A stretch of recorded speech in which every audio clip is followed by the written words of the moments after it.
എടാ മൂന്നാമത്തെ ഇതല്ലേ പറയുന്നത്, മിനിമലി ഇൻവാസീവ് ഇന്റർവെൻഷണൽ, അതല്ലേ ചോദിക്കുന്നത്? അതെ അതെ. അത് അൾട്രാസൗണ്ട് ഉണ്ടോന്നല്ലോ.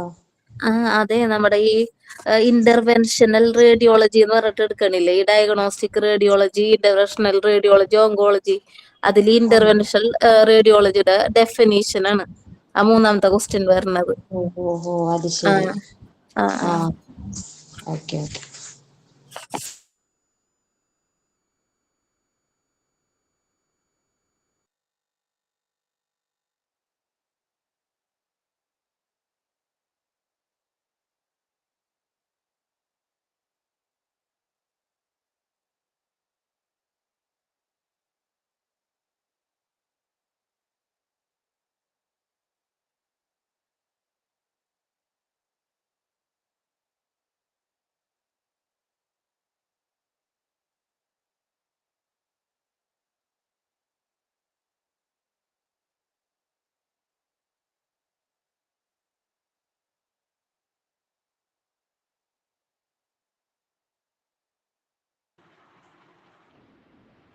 Good afternoon.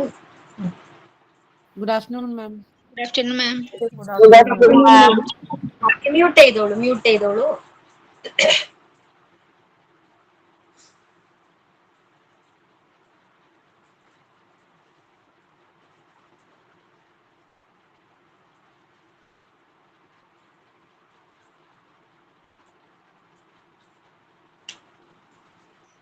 ഓക്കെ, അപ്പൊ ഇന്നത്തെ ക്ലാസ്സിൽ നമ്മൾ regulatory framework and compliance for spillage waste management ഈ ടോപ്പിക് ആണ് ഡിസ്കസ് ചെയ്യാൻ പോകുന്നത്. Regulatory framework and compliance for spillage waste management.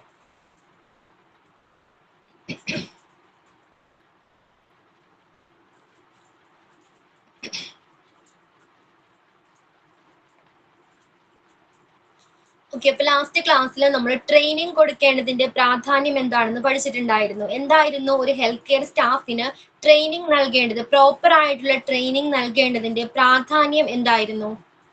എന്തിനു വേണ്ടിയാണ് ട്രെയിനിങ് കൊടുക്കേണ്ടത്? To identify the spillage waste. Okay. പിന്നെന്താണ്? Then ഐഡന്റിഫൈ how ചെയ്താൽ to മതി. contain the spill. How to contain the spill. Okay. Then communication, need proper communication. Okay. Then need to keep records. റെക്കോർഡ്സുകൾ keep ചെയ്യേണ്ടതുണ്ട്. അതേപോലെ തന്നെ ഈ training എന്ന് പറയുന്നത് ഒരു കണ്ടിന്യൂസ് പ്രോസസ് ആണ് അല്ലെ, അല്ലെങ്കിൽ ഒരു ഓൺഗോയിങ് എഡ്യൂക്കേഷൻ ആണെന്ന് പറയാൻ കാരണം എന്താണ്? എന്തുകൊണ്ടാണ് ട്രെയിനിങ് ഒരു ഓൺഗോയിങ് എഡ്യൂക്കേഷൻ ആയിട്ട് മാറുന്നത്?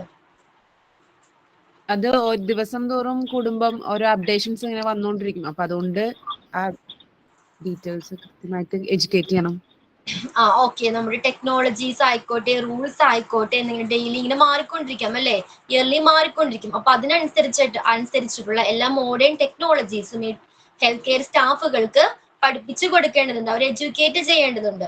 ഓക്കെ, ക്ലിയർ ആണല്ലോ? നമ്മൾ ഇന്ന് regulatory framework and compliance for spillage waste management. നമുക്കറിയാം ഈ ഹോസ്പിറ്റൽസിലെ വേസ്റ്റ് മാനേജ്മെന്റ് നടക്കുന്നത് ചില റൂൾസ് ആൻഡ് റെഗുലേഷൻസിന്റെ ബേസിലാണ് അല്ലേ? ചില റൂൾസ് ആൻഡ് റെഗുലേഷൻസ് ഫോളോ ചെയ്തിട്ടാണ് ഹോസ്പിറ്റൽസിലെ ഈ വേസ്റ്റ് മാനേജ്മെന്റ് പ്രോപ്പർ ആയിട്ട് നടക്കുന്നത്.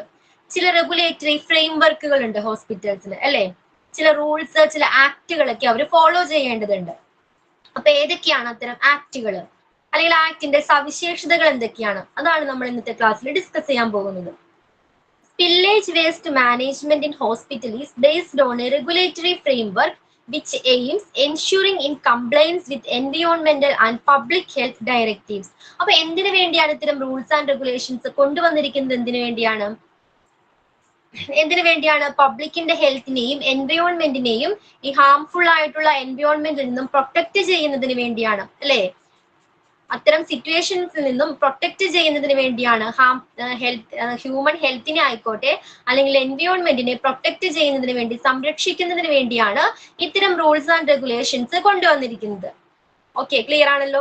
അപ്പൊ ഈ റൂൾസ് ആൻഡ് റെഗുലേഷൻസിന്റെ സവിശേഷതകൾ എന്തൊക്കെയാണ്, എന്തൊക്കെ ഫീച്ചേഴ്സ് ആണ് ഉള്ളത് നോക്കാം. ഫസ്റ്റ് വൺ എന്താണ്?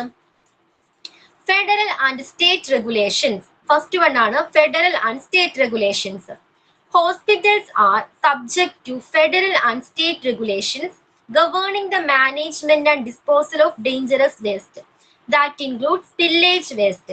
Examples consist of the Resource Conservation and Recovery Act, RCRA, and the Occupational Safety and Health Administration, OSHA, and Bloodborne Pathogen Standards. Okay, അപ്പൊ എന്തൊക്കെയാണ് ഈ ഫെഡറലിന്റെ ആയിക്കോട്ടെ അല്ലെങ്കിൽ സ്റ്റേറ്റ് ഗവൺമെന്റിന്റെ എല്ലാ റൂൾസ് ആൻഡ് റെഗുലേഷൻസും പാലിച്ചുകൊണ്ടാണ് ഒരു ഹോസ്പിറ്റൽസിലെ വേസ്റ്റുകളെ എങ്ങനെ പ്രോപ്പർ ആയിട്ട് ഡിസ്പോസ് ചെയ്യണം, എങ്ങനെ പ്രോപ്പർ ആയിട്ട് ഹാൻഡിൽ ചെയ്യണം തുടങ്ങിയ കാര്യങ്ങൾ തീരുമാനിക്കുന്നത്. ഓക്കെ, അപ്പൊ ഇതിന്റെ ബേസിലുള്ള ഒരു ആക്ട് ആണ് RCRA എന്ന് പറയുന്നത്. എന്താണ് RCRA? Resource conservation and recovery act. Okay, അപ്പൊ ഇത്തരം റൂൾസ് ആൻഡ് റെഗുലേഷൻസ് പാലിച്ചുകൊണ്ടായിരിക്കണം ഹോസ്പിറ്റൽസിലെ എല്ലാ ടൈപ്പ് ഓഫ് വേസ്റ്റുകളെയും ഡിസ്പോസ് ചെയ്യേണ്ടത് അല്ലെങ്കിൽ ഹാൻഡിൽ ചെയ്യേണ്ടത്. അപ്പൊ അതിൽ വരുന്ന ആദ്യത്തെ ആക്ട് ആണ് RCRA എന്ന് പറയുന്നത്. അതിനു മുൻപ് നമുക്ക് EPA എന്താണെന്ന് നോക്കാം. ഓക്കെ, എന്നാലാണ് RCRA കുറച്ചുകൂടി ക്ലിയർ ആവുള്ളൂ. നെക്സ്റ്റ് പോയിന്റ് കണ്ടോ, EPA എൻവയോൺമെന്റൽ protection agency. EPA guidelines. The EPA provides instructions for the management and disposal of dangerous waste, including spillage waste. Hospitals must abide by these guidelines to keep away from fines and penalties. ഹോസ്പിറ്റൽസിൽ പലതരത്തിലുള്ള എന്താണ് dangerous ആയിട്ടുള്ള വേസ്റ്റുകൾ ഉണ്ട്. അപ്പൊ ഈ വേസ്റ്റുകളെ എങ്ങനെ proper ആയിട്ട് handle ചെയ്യണം, എങ്ങനെ ഡിസ്പോസ് ചെയ്യണം, ഏത് സൊല്യൂഷൻ യൂസ് ചെയ്യണം, ഏത് ക്വാണ്ടിറ്റിയിൽ സൊല്യൂഷൻ യൂസ് ചെയ്യണം തുടങ്ങിയ കാര്യങ്ങളെ കുറിച്ച്, ഈ വേസ്റ്റ് ഡിസ്പോസലുമായി ബന്ധപ്പെട്ട കാര്യങ്ങളെ കുറിച്ച് ഹോസ്പിറ്റൽസിനും ഇൻസ്ട്രക്ഷൻ കൊടുക്കുന്ന ഏജൻസിയാണ് EPA എന്ന് പറയുന്നത്. ക്ലിയർ ആണോ? വേസ്റ്റ് മാനേജ്മെന്റുമായി ബന്ധപ്പെട്ട് ഹോസ്പിറ്റൽസിനും ഇൻസ്ട്രക്ഷൻസ് കൊടുക്കുന്ന, നിർദ്ദേശങ്ങൾ കൊടുക്കുന്ന ഒരു ഏജൻസിയാണ് EPA എന്ന് പറയുന്നത്. ക്ലിയർ ആണോ? എന്താണ് EPA? എൻവയോൺമെന്റൽ പ്രൊട്ടക്ഷൻ ഏജൻസി. എന്താണ്? ഹോസ്പിറ്റൽസിന് വേസ്റ്റ് മാനേജുമായി ബന്ധപ്പെട്ട എല്ലാ ഇൻസ്ട്രക്ഷൻസും കൊടുക്കുന്ന ഒരു ഏജൻസിയാണ് EPA എന്ന് പറയുന്നത്. ഓക്കെ, അപ്പോൾ ഈ EPAക്ക് ഇൻസ്ട്രക്ഷൻ കൊടുക്കാനുള്ള അധികാരം നൽകുന്ന ആക്ട് ആണ് RCRA എന്ന് പറയുന്നത്. ക്ലിയർ ആണോ? EPAക്ക് എൻവയോൺമെന്റൽ പ്രൊട്ടക്ഷൻ ഏജൻസിക്ക് ഇത്തരം ഹോസ്പിറ്റൽസിന് ഇൻസ്ട്രക്ഷൻ കൊടുക്കാനായിട്ട് അധികാരം നൽകുന്ന ആക്ട് ആണ് RCRA, resource conservation and recovery act. Clear ആണോ മാം? അതൊന്നും കൂടി ഒന്ന് പറയോ?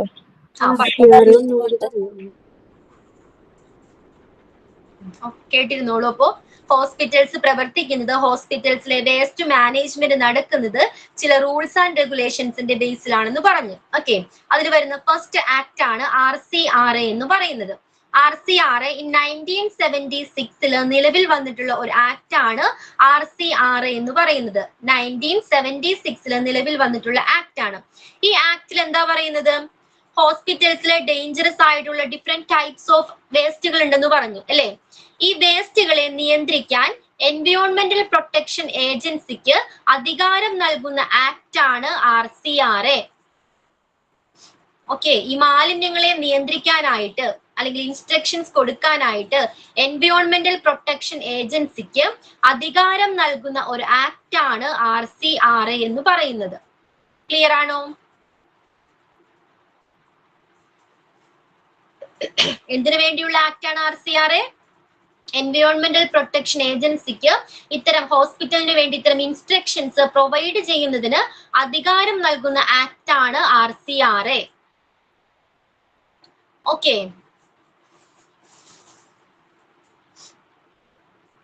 and the next one ആണ് Occupational Safety and Health Administration, OSHA, Occupational Safety and Health Administration. അപ്പൊ ഈ OSHA നിലവിൽ വന്നിരിക്കുന്നത് എന്തിനു വേണ്ടിയാണ്? OSHA എന്താണ്? Occupational safety and health administration. Note ചെയ്തോളൂ, അത് അണ്ടർലൈൻ ചെയ്തോളൂ അല്ലെങ്കിലാണ്. ഓക്കെ, അപ്പൊ OSHAന്റെ എയിം എന്താണ്? നമുക്കറിയാം, ഈ ഹെൽത്ത് കെയർ വർക്കേഴ്സ്, ഈ ഹോസ്പിറ്റൽസിലെ വേസ്റ്റ് മാനേജ്മെന്റുമായി ബന്ധപ്പെട്ട് വർക്ക് ചെയ്യുന്ന ഹെൽത്ത് കെയർ സ്റ്റാഫുകളുടെ കണ്ടീഷൻ എങ്ങനെയാണ്? ഒരു ഡേഞ്ചറസ് ആയിട്ടുള്ള സിറ്റുവേഷനിലാണ് അവർ വർക്ക് ചെയ്യുന്നത് അല്ലെ. അപ്പൊ അവർക്ക് വേണ്ടി ഒരു ഹെൽത്തി ആൻഡ് സേഫ്റ്റി ആയിട്ടുള്ള വർക്ക് പ്ലേസ് പ്രൊവൈഡ് ചെയ്യുക എന്നുള്ളതാണ് OSHAയുടെ എയിം എന്ന് പറയുന്നത്. ക്ലിയർ ആണോ? ഹെൽത്ത് കെയർ സ്റ്റാഫുകൾക്ക് ഹെൽത്തി ആൻഡ് സേഫ്റ്റി ആയിട്ടുള്ള വർക്ക് പ്ലേസ് പ്രൊവൈഡ് ചെയ്യുന്നതിന് വേണ്ടിയാണ് OSHA നിലവിൽ വന്നിരിക്കുന്നത്. ക്ലിയർ ആണോ? OSHA എന്താണെന്ന് അതൊന്നും കൂടെ പറയുന്നു. Safety and health administration waste മാനേജ്മെന്റുമായി വേസ്റ്റ് ഡിസ്പോസലുമായി ബന്ധപ്പെട്ട് വർക്ക് ചെയ്യുന്ന ഹെൽത്ത് കെയർ സ്റ്റാഫുകൾക്ക് സേഫ് ആയിട്ടുള്ള ഹെൽത്തി ആയിട്ടുള്ള വർക്ക് പ്ലേസ് പ്രൊവൈഡ് ചെയ്യുന്നതിന് വേണ്ടിയാണ് OSHA നിലവിൽ വന്നിരിക്കുന്നത്. ഓക്കെ, OSHAയുടെ എയിം എന്ന് പറയുന്നത് ഇതുമായി ബന്ധപ്പെട്ട് വർക്ക് ചെയ്യുന്ന സ്റ്റാഫുകൾക്ക് എന്താണ് ഹെൽത്തി ആയിട്ടുള്ളതും സേഫ് ആയിട്ടുള്ളതുമായ ഒരു വർക്ക് പ്ലേസ് പ്രൊവൈഡ് ചെയ്യുക.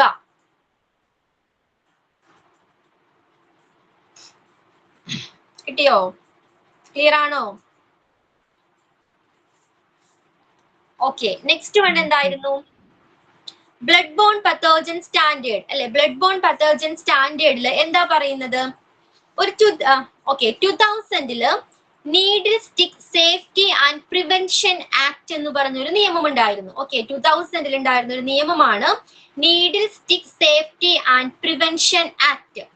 ഇത് ഭേദഗതി ചെയ്തുകൊണ്ടുള്ള ഒരു പുതിയ നിയമമാണ് ബ്ലഡ് ബോൺ പാത്തോജൻ സ്റ്റാൻഡേർഡ് എന്ന് പറയുന്നത്.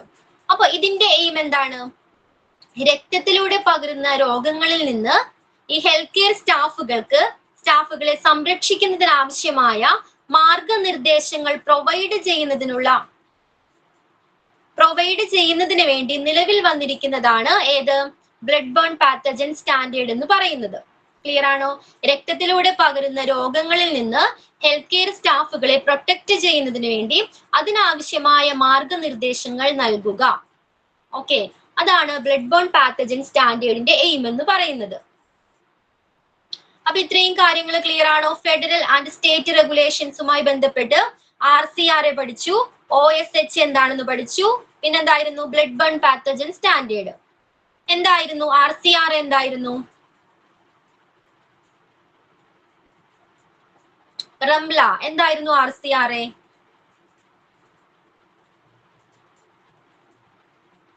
റംല ഓക്കെ, എൻവയോൺമെന്റ് പ്രൊട്ടക്ഷന്റെ ഏജൻസിക്ക് അധികാരം നൽകുന്ന ആക്ട് ആണ് RCRA. പ്രൊട്ടക്ഷൻ ഏജൻസിക്ക് എന്തിനു വേണ്ടി? ഹോസ്പിറ്റൽസിന് ഇൻസ്ട്രക്ഷൻ കൊടുക്കാനായിട്ട് അധികാരം നൽകുന്ന ആക്ട് ആണ് RCRA. OSHA എന്തായിരുന്നു? എന്ത്? Occupational safety and health administration. അതിലെന്താ പറഞ്ഞത്? അതിന്റെ എയിം എന്തായിരുന്നു? അത് occupational safety and health administration health care സ്റ്റാഫുകൾക്ക് ഹെൽത്തി ആയിട്ടുള്ള വർക്ക് പ്ലേസ് പ്രൊവൈഡ് ചെയ്യുന്നതിന് വർക്ക് പ്ലേസ് പ്രൊവൈഡ് ചെയ്യുന്നതിന് വേണ്ടിയാണ് OSHA നിലവിൽ വന്നത്. Okay, then blood borne pathogen standard എന്തായിരുന്നു? അവരുടെ എയിം എന്തായിരുന്നു? അത് രക്തത്തിലൂടെ പകരുന്ന രോഗങ്ങളിൽ നിന്ന് ഹെൽത്ത് കെയർ സ്റ്റാഫുകളെ പ്രൊട്ടക്ട് ചെയ്യുന്നതിനുള്ള നിർദ്ദേശം. അതായത് രക്തത്തിലൂടെ പകരുന്ന രോഗങ്ങളിൽ നിന്ന് ഹെൽത്ത് കെയർ സ്റ്റാഫുകളെ സംരക്ഷിക്കുന്നതിന് ആവശ്യമായ നിർദ്ദേശങ്ങൾ നൽകുന്നതിന് വേണ്ടിയാണ് ബ്ലഡ് ബോൺ പാത്തജൻ സ്റ്റാൻഡേർഡ് നിലവിൽ വന്നത്. ക്ലിയർ ആണോ? ഫസ്റ്റ് പോയിന്റ് ക്ലിയർ ആണോ? നെക്സ്റ്റ് പോയിന്റ് ആയിരുന്നു എൻവയോൺമെന്റൽ പ്രൊട്ടക്ഷൻ ഏജൻസി. എന്താണ് EPA? എന്തായിരുന്നു EPA? ബന്ധപ്പെട്ട എല്ലാ നിർദ്ദേശങ്ങളും കൊടുക്കുന്നവരാണ്. വേസ്റ്റ് മാനേജ്മെന്റുമായി ബന്ധപ്പെട്ട് എല്ലാ നിർദ്ദേശങ്ങളും കൊടുക്കുന്നതാണ് EPA. അതായത് ഹോസ്പിറ്റൽസിലെ വേസ്റ്റുകൾ എങ്ങനെ പ്രോപ്പർ ആയിട്ട് ഡിസ്പോസ് ചെയ്യണം, ഹാൻഡിൽ ചെയ്യണം തുടങ്ങിയ കാര്യങ്ങളുമായി ബന്ധപ്പെട്ട് ഇൻസ്ട്രക്ഷൻസ് കൊടുക്കുന്ന ഏജൻസിയാണ് EPA എന്ന് പറയുന്നത്, എൻവയോൺമെന്റൽ പ്രൊട്ടക്ഷൻ ഏജൻസി. ഓക്കെ, അപ്പൊ ഇവര് കൊടുക്കുന്ന എല്ലാ ഇൻസ്ട്രക്ഷൻസും പാലിക്കാൻ ഹോസ്പിറ്റൽസ് എന്താണ് റെസ്പോൺസിബിൾ ആണ്. അവരുടെ ഡ്യൂട്ടിയാണ് എല്ലാ ഇൻസ്ട്രക്ഷൻസും പാലിക്കുക എന്നുള്ളത്. പാലിക്കാത്ത ഹോസ്പിറ്റലുകൾക്കെതിരെ പെനാൽറ്റീസ് അല്ലെങ്കിൽ ലീഗൽ ആക്ഷൻ കൊടുക്കാവുന്നതാണ്. ക്ലിയർ ആണോ? Okay.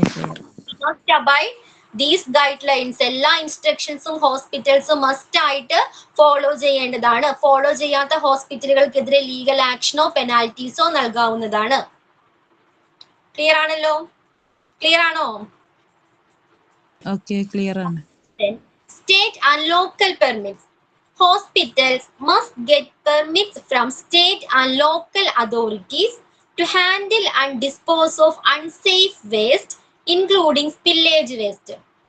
So, ഈ ഹോസ്പിറ്റൽസിന് പ്രവർത്തിക്കണമെങ്കിൽ അല്ലെങ്കിൽ സ്പില്ലേജ് വേസ്റ്റുകൾ പ്രോപ്പർ ആയിട്ട് ഡിസ്പോസ് ചെയ്യണമെങ്കിൽ ചില പെർമിറ്റ്സുകൾ ലഭിച്ചിരിക്കണം. ഓക്കെ, സ്റ്റേറ്റിന്റെ കയ്യിൽ നിന്നായിക്കോട്ടെ അല്ലെങ്കിൽ എന്താണ് ലോക്കൽ അതോറിറ്റീസിന്റെ കയ്യിൽ നിന്നായിക്കോട്ടെ ചില അനുമതികൾ ലഭിക്കേണ്ടതുണ്ട് അല്ലെ, ചില പെർമിറ്റ്സുകൾ ലഭിച്ചിരിക്കണം. ഓക്കെ, അപ്പൊ ഈ പെർമിറ്റ്സുകൾ ലഭിച്ചതിന് ശേഷം മാത്രമേ അവർ എന്ത് ചെയ്യാൻ പാടുള്ളൂ, ഇത്തരം വേസ്റ്റ് ഡിസ്പോസ് ചെയ്യാനായിട്ട് പ്രോപ്പർ ആയിട്ട് വേസ്റ്റ് ഡിസ്പോസ് ചെയ്യാനായിട്ട് പാടുള്ളൂ. ഓക്കെ, അപ്പൊ ഹോസ്പിറ്റൽസിന് ആവശ്യമായ എല്ലാ പെർമിറ്റ്സുകളും അവർ നേടിയിരിക്കേണ്ടതാണ്. നെക്സ്റ്റ് വൺ എന്താണ്? Training and certifications. നേരത്തെ നമ്മൾ പറഞ്ഞതുപോലെ എങ്ങനെയാണ്? Health care workers who manipulate spillage waste must get training and certification in dangerous waste management and disposal procedures to ensure compliance with regulations. Health care staff, ഈ waste മാനേജ്മെന്റുമായി ബന്ധപ്പെട്ട് work ചെയ്യുന്ന health care സ്റ്റാഫുകൾക്ക് proper ആയിട്ടുള്ള ട്രെയിനിങ്ങും സർട്ടിഫിക്കേഷനും നൽകിയിരിക്കണം. എന്തിനു വേണ്ടിയാ training കൊടുക്കേണ്ടത്? എന്തിനു വേണ്ടിയാണ്? അവർക്കാണ് എന്താണ് വേസ്റ്റ്, ഒരു കെമിക്കൽ സ്പില്ലേജ് ഉണ്ടായാൽ ഏത് തരത്തിലുള്ള കെമിക്കൽ സ്പില്ലേജ് ആണ്, ഏത് തരത്തിലുള്ള കെമിക്കലിനാണ് ലീക്കേജ് ഉണ്ടായിരിക്കുന്നത് അത് ഐഡന്റിഫൈ ചെയ്യണം, വേണ്ടേ? പിന്നെന്താണ്, അതുമായിട്ട് ബന്ധപ്പെട്ട് എന്തൊക്കെ റിസ്കുകൾ, ഇത് ആരെയൊക്കെ അഫക്റ്റ് ചെയ്യാൻ സാധ്യതയുണ്ട് അത് ഇവാലുവേറ്റ് ചെയ്യണം അല്ലെ. ഏത് സൊല്യൂഷൻ ആണ് യൂസ് ചെയ്യേണ്ടത്, അത് എത്ര ക്വാണ്ടിറ്റിയിൽ യൂസ് ചെയ്യണം, അതേപോലെ തന്നെ ഏത് അബ്സോർബൻ മെറ്റീരിയൽസ് ആണ് യൂസ് ചെയ്യേണ്ടത്, അതെങ്ങനെ പ്രോപ്പർ ആയിട്ട് ഡിസ്പോസ് ചെയ്യണം തുടങ്ങിയ കാര്യങ്ങളിൽ വ്യക്തമായിട്ട് അറിവുള്ളത് ആർക്കാണ്? ട്രെയിൻഡ് ആയിട്ടുള്ള, ട്രെയിനിങ് ലഭിച്ചിരിക്കുന്ന ഒരു സ്റ്റാഫിനാണ് ഇത്തരം കാര്യങ്ങളിൽ വ്യക്തമായ നോളജ് ഉള്ളത്. ഓക്കെ, അപ്പൊ മസ്റ്റ് ആയിട്ടും ഹെൽത്ത് കെയർ സ്റ്റാഫുകൾക്ക് പ്രോപ്പർ ആയിട്ടുള്ള ട്രെയിനിങ് ആൻഡ് സർട്ടിഫിക്കേഷൻ നൽകിയിരിക്കണം. ക്ലിയർ ആണോ? Okay. Then record keeping. Hospitals must keep records of spillage waste management activities that includes documentation of spills, handling and disposal procedures and any follow-up actions already taken. എന്തൊക്കെ റെക്കോർഡാണ് ഒരു hospitals keep ചെയ്യേണ്ടത്? എന്തൊക്കെയാണ്? സ്പില്ലുമായി ബന്ധപ്പെട്ട documentation, ഏത് type of സ്പില്ലാണ്, okay, സ്പില്ലുമായി ബന്ധപ്പെട്ട എല്ലാ ഡോക്യുമെന്റേഷനും ഉണ്ടായിരിക്കണം. ഹാൻഡ്ലിംഗ് ആൻഡ് ഡിസ്പോസൽ പ്രൊസീജിയേഴ്സ്, ഇത്തരം ഒരു സ്പില്ലേജ് ഉണ്ടായാൽ എങ്ങനെയാണ് ഹാൻഡിൽ ചെയ്യേണ്ടത്, അത് ഏത് രീതിയിലാണ് ഡിസ്പോസ് ചെയ്യേണ്ടത്, ഓക്കെ, ഡിസ്പോസ് ചെയ്യേണ്ടത് എങ്ങനെയാ, ലേബിൾഡ് ചെയ്ത ബാഗിലോ കണ്ടെയ്നറിലോ ആയിരിക്കണം ഡിസ്പോസ് ചെയ്യേണ്ടത്. ഓക്കെ, എല്ലാ റൂൾസ് ആൻഡ് റെഗുലേഷൻസും പാലിച്ചിരിക്കണം. ഓക്കെ, അപ്പൊ ഈ ഡിസ്പോസൽ പ്രൊസീജിയേഴ്സിൽ എന്തൊക്കെ കാര്യങ്ങളാണ് ശ്രദ്ധിക്കേണ്ടത്, ഇതിനകം നമ്മൾ സ്വീകരിച്ചിട്ടുള്ള തുടർ നടപടികൾ എന്തൊക്കെയാണ് തുടങ്ങിയ കാര്യങ്ങളെ കുറിച്ച് വ്യക്തമായിട്ടുള്ള ഒരു റെക്കോർഡ് ഹോസ്പിറ്റൽസ് കീപ്പ് ചെയ്യേണ്ടതാണ്. ഓക്കെ, ക്ലിയർ ആണോ?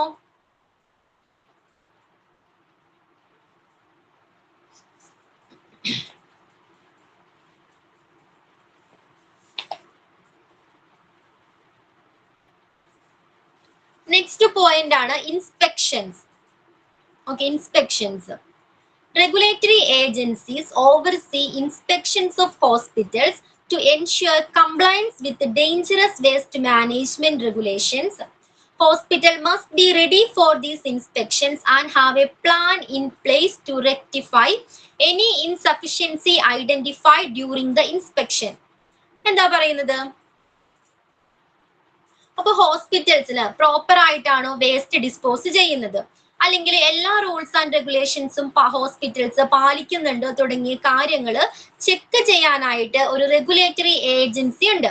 ഓക്കെ, അവരെന്താണ് ഇത്തരം കാര്യങ്ങളെ കുറിച്ചുള്ള വിശദമായ ഡീറ്റെയിൽസ് അവർ മന്ത്ലി ഓർ ഇയർലി എങ്ങനെയാണ് ചെക്ക് ചെയ്യുന്നതാണ്. ഓക്കെ, റെഗുലേറ്ററി ഏജൻസി ചെക്ക് ചെയ്യുന്നതാണ്, പരിശോധിക്കുന്നതാണ്. ഓക്കെ, അപ്പൊ ഏത് സമയത്തായാലും ഈ പരിശോധനകൾക്ക് വേണ്ടി ഹോസ്പിറ്റൽസ് റെഡി ആയിരിക്കണം. അതേപോലെ തന്നെ ഈ പരിശോധനയിൽ എന്തെങ്കിലും ഒരു മിസ്റ്റേക്സോ എന്തെങ്കിലും ഒരു കുറവോ കണ്ടെത്തിയാൽ അത് പരിഹരിക്കുന്നതിനാവശ്യമായ എല്ലാ പ്ലാനും എന്താണ് ഹോസ്പിറ്റൽസ് എടുത്തിരിക്കണം. ക്ലിയർ ആണോ? അത് സോൾവ് ചെയ്യാനായിട്ട് ആവശ്യമായ എല്ലാ പ്ലാനും ഹോസ്പിറ്റൽസ് എടുത്തിരിക്കേണ്ടതാണ്. ഓക്കെ, അപ്പൊ എന്താ അതിൽ പറയുന്നത്? ഹോസ്പിറ്റൽസ് പ്രോപ്പർ ആയിട്ടാണോ റൺ ചെയ്യുന്നത്, എല്ലാ റൂൾസ് ആൻഡ് റെഗുലേഷൻസും പാലിക്കുന്നുണ്ടോ എന്ന് ചെക്ക് ചെയ്യാനായിട്ട് ഒരു റെഗുലേറ്ററി ഏജൻസി ഉണ്ട്. ഓക്കെ, അപ്പൊ ഇവരുടെ പരിശോധനകൾക്ക് ഏത് സമയത്തായാലും ഹോസ്പിറ്റൽസ് റെഡി ആയിരിക്കേണ്ടതാണ്. പരിശോധനയിൽ എന്തെങ്കിലും ഒരു മിസ്റ്റേക്സോ കുറവുകളോ കണ്ടെത്തിയാൽ അത് അത് സോൾവ് ചെയ്യുന്നതിനാവശ്യമായ എല്ലാ നടപടികളും എന്താണ് ഹോസ്പിറ്റൽസ് എടുത്തിരിക്കണം. ക്ലിയർ ആണോ? Okay, then penalties for non-compliance.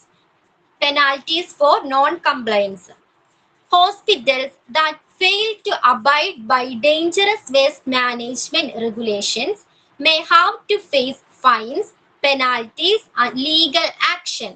Okay, നമ്മൾ നേരത്തെ പറഞ്ഞു ചില rules and regulations. Okay, please mute ചെയ്യൂ. അത് ചാപ്റ്റർ എന്താന്ന് പറയുന്നത് ബ്ലാങ്ക് ആയി കിടക്കണ എന്താ അങ്ങനെ? എന്താ റംല, ക്ലിയർ ആയില്ല.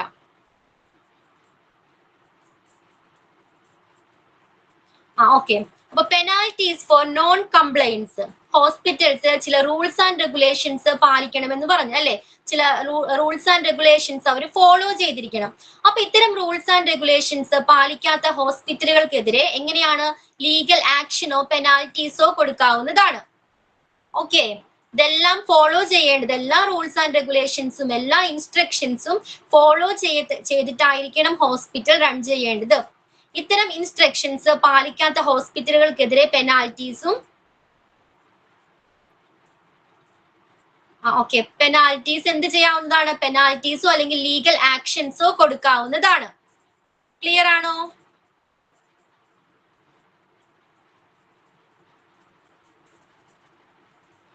ഓക്കെ, അപ്പൊ എന്തൊക്കെ കാര്യങ്ങളാണ് നമ്മൾ റെഗുലേറ്ററി ഫ്രെയിംവർക്കുമായി ബന്ധപ്പെട്ട് എന്തൊക്കെ കാര്യങ്ങളാണ് ഡിസ്കസ് ചെയ്തത്? ഫസ്റ്റ് വൺ എന്തായിരുന്നു?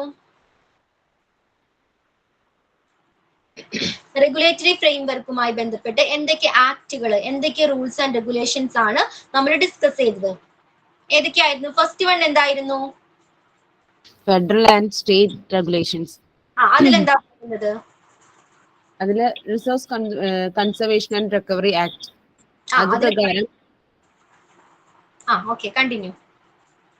അതും അതുപോലെ occupation safety and health administration, blood borne pathogen standard, ഇതൊക്കെ അനുസരിച്ചിട്ട് വേണം വേസ്റ്റ് മെറ്റീരിയൽസ് ഈവൻ നമ്മള് എല്ലാ റൂൾസ് ഫെഡറേഷൻ സ്റ്റേറ്റ് റൂൾസ് എല്ലാ രീതിയിലുള്ള റൂൾസും അനുസരിച്ചിട്ട് വേണം വേസ്റ്റ് ഡിസ്പോസൽ ചെയ്യാനായിട്ട്. ഓക്കെ, അപ്പൊ RCRA എന്താ പറയുന്നത്? മെയിൻ ആയിട്ട് RCRA ഫോക്കസ് ചെയ്യുന്നത് എന്താണ്? RCRA EPAക്ക് അധികാരം നൽകുന്ന ഒരു ആക്ട് ആണ്. എന്തിനാന്ന് വെച്ച് കഴിഞ്ഞാൽ EPA ചെയ്യുന്നത് വേസ്റ്റ് മാനേജ്മെന്റിന് വേണ്ടിയുള്ള ഗൈഡ് ലൈൻസ് ഹോസ്പിറ്റൽസിന് കൊടുക്കാണ്. അത് ചെയ്യാനായിട്ടുള്ള അധികാരം നൽകുന്നത് ഈ RCRA ആണ്. ഓക്കെ, then OSH എന്തായിരുന്നു? അതിന്റെ എയിം എന്തായിരുന്നു? അതായത് ഹെൽത്ത് കെയർ സ്റ്റാഫ്സിന് അവർ വർക്കിംഗ് പ്ലേസിൽ ഹെൽത്തിയും സേഫ്റ്റി വർക്ക് പ്ലേസും പ്രൊവൈഡ് ചെയ്യാൻ വേണ്ടിയിട്ടാണ്. ഓക്കെ, അവരുടെ സേഫ്റ്റിക്ക് ആവശ്യമായ എല്ലാ കാര്യങ്ങളും പ്രൊവൈഡ് ചെയ്യുക, അതിനു വേണ്ടിയാണ് OSH നിലവിൽ വന്നത്. അതിന്റെ എയിം അതാണ്. ഓക്കെ, ദെൻ പിന്നെന്തായിരുന്നു? ബ്ലഡ് ബോൺ പാത്തോജൻ സ്റ്റാൻഡേർഡിന്റെ എയിം എന്തായിരുന്നു? അതായത് ഹെൽത്ത് കെയർ സ്റ്റാഫിനെ ആയിരിക്കും ഇത് ഏറ്റവും കൂടുതൽ എഫക്ട് ചെയ്യുക. അപ്പൊ അവരെ ബ്ലഡ് ബോൺ പാത്തജൻസിന് പ്രൊട്ടക്ട് ചെയ്യാൻ വേണ്ടിയിട്ടുള്ള ഇൻസ്ട്രക്ഷൻസ് പ്രൊവൈഡ് ചെയ്യുന്ന ആക്ട് ആണ് ബ്ലഡ് ബോൺ പാത്തജൻ സ്റ്റാൻഡേർഡ്. അത് നിലവിൽ വന്ന 2000-ലാണ്. 2000 ഉണ്ടായിരുന്ന നീഡിൽ സ്റ്റിക്ക് പ്രിവെൻഷൻ ആക്ട് ഭേദഗതി ചെയ്തതിന് ശേഷം വന്നിട്ടുള്ള ആക്ട് ആണ് ഏത്? Blood borne pathogen standard act. Okay, പിന്നെന്തായിരുന്നു അതിൽ പറഞ്ഞത്? നമ്മൾ EPA എന്താണെന്ന് പറഞ്ഞു. EPAയുടെ എല്ലാ ഇൻസ്ട്രക്ഷൻസും ഹോസ്പിറ്റൽസും മസ്റ്റ് ആയിട്ട് ഫോളോ ചെയ്തിരിക്കണം. ഫോളോ ചെയ്യാത്ത ഹോസ്പിറ്റലുകൾക്കെതിരെ പെനാൽറ്റീസ് കൊടുക്കാവുന്നതാണ്. അതേപോലെ തന്നെ സ്റ്റേറ്റ് ആൻഡ് ലോക്കൽ പെർമിറ്റ്സ്, എല്ലാ പെർമിറ്റ്സും ഹോസ്പിറ്റൽസ് നേടിയിരിക്കണം. ഓക്കെ, വേസ്റ്റ് ഡിസ്പോസുമായി ബന്ധപ്പെട്ട് ആവശ്യമായ എല്ലാ അനുമതികളും ഹോസ്പിറ്റൽസ് നേടിയിരിക്കണം. പിന്നെ ട്രെയിനിങ് ആൻഡ് സർട്ടിഫിക്കേഷന്റെ പ്രാധാന്യം എന്താണ്? ഒരു ലീക്കേജ് ഉണ്ടായാൽ ഏതാണ് അത് ഏത് തരത്തിലുള്ള സ്പില്ലേജ് ആണെന്ന് ഐഡന്റിഫൈ ചെയ്യാനും അതുമായിട്ട് ബന്ധപ്പെട്ടുണ്ടാകാൻ ചാൻസസ് ഉള്ള റിസ്കുകൾ എന്താണ് ഇവാലുവേറ്റ് ചെയ്യാനും എങ്ങനെയുള്ള സ്റ്റാഫുകൾക്ക് കഴിയുന്നത്? പ്രോപ്പർ ആയിട്ട് ട്രെയിനിങ് ലഭിച്ച സ്റ്റാഫുകൾക്കാണ് ഇത്തരം നോളജ് ഉണ്ടായിരിക്കുന്നത്. അപ്പൊ സ്റ്റാഫുകൾക്ക് മസ്റ്റ് ആയിട്ടും ട്രെയിനിങ് ആൻഡ് സർട്ടിഫിക്കേഷൻ നൽകേണ്ടതാണ്. Then record keeping. റെക്കോർഡ് കീപ്പിൽ എന്തൊക്കെ റെക്കോർഡാണ് കീപ്പ് ചെയ്യേണ്ടത്? എന്തൊക്കെ റെക്കോർഡ്സാ കീപ്പ് ചെയ്യേണ്ടത്? അതായത് ഏത് ടൈപ്പുള്ള സ്പില്ലേജ് വേസ്റ്റ് ആണ് എന്നുള്ളത് കീപ്പ് ചെയ്യണം. അതുപോലെ അതിനു വേണ്ടി എടുക്കുന്ന മാനേജ്മെന്റ്, എന്തൊക്കെ ടൈപ്പ് ഓഫ് മാനേജ്മെന്റ് ആക്ടിവിറ്റീസ് ആണ് അത് മാനേജ് ചെയ്യാൻ വേണ്ടി എടുക്കുന്നത്. അതുപോലെ ഡോക്യുമെന്റേഷൻ ഓഫ് സ്പിൽസ്, ഏത് സ്പില്ലാണെന്നുള്ളത് ഡോക്യുമെന്റ് ചെയ്യണം. എങ്ങനെയാണ് അത് ഹാൻഡിൽ ചെയ്തതും ആ സ്പില്ല് ഡിസ്പോസ് ചെയ്തതെന്നുള്ളതും അതിനുശേഷം എടുത്ത ഫോളോ അപ്പ് ആക്ഷൻസും എല്ലാം ഞാൻ റെക്കോർഡിൽ കീപ്പ് ചെയ്തിരിക്കണം. റെക്കോർഡായിട്ട് കീപ്പ് ചെയ്തിരിക്കണം. Then inspection. എന്തായിരുന്നു ഇൻസ്പെക്ഷൻ? ഇൻസ്പെക്ഷൻ ഒരു റെഗുലേറ്ററി ഏജൻസി ആണ്. എന്തിനാ വെച്ചാൽ വേസ്റ്റ് മാനേജ്മെന്റ് റെഗുലേഷൻ കറക്റ്റ് ആയിട്ട് നടക്കുന്നുണ്ടോ, അല്ലെങ്കിൽ ഇതിൽ എന്തെങ്കിലും കംപ്ലൈൻസ് ഉണ്ടെങ്കിൽ അതിനെ മെയിൻറ്റെയിൻ ചെയ്യാൻ, റെക്ടിഫൈ ചെയ്യാനും അതിന് വേണ്ട സ്റ്റാഫുകളും കാര്യങ്ങളൊക്കെ ഉണ്ടായിരിക്കണം. അപ്പൊ ഇൻസ്പെക്ഷന് വേണ്ടി ഹോസ്പിറ്റൽസ് ഏത് ടൈമിലായാലും റെഡി ആയിരിക്കണം. എന്തെങ്കിലും മിസ്റ്റേക്സ് കണ്ടെത്തിയാൽ അത് പരിഹരിക്കാൻ ആവശ്യമായ എല്ലാ പ്ലാനുകളും hospitals എടുത്തിരിക്കണം. Then penalties for non-compliance. ഇത്തരം റൂൾസ് ആൻഡ് റെഗുലേഷൻസ്, ഇൻസ്ട്രക്ഷൻസ് പാലിക്കാത്ത ഹോസ്പിറ്റലുകൾക്കെതിരെ എന്ത് ലീഗൽ ആക്ഷൻസ് എടുക്കാവുന്നതാണ്. അതേപോലെ തന്നെ പെനാൽറ്റീസും ഏർപ്പെടുത്താവുന്നതാണ്. ഓക്കെ, ക്ലിയർ ആണോ?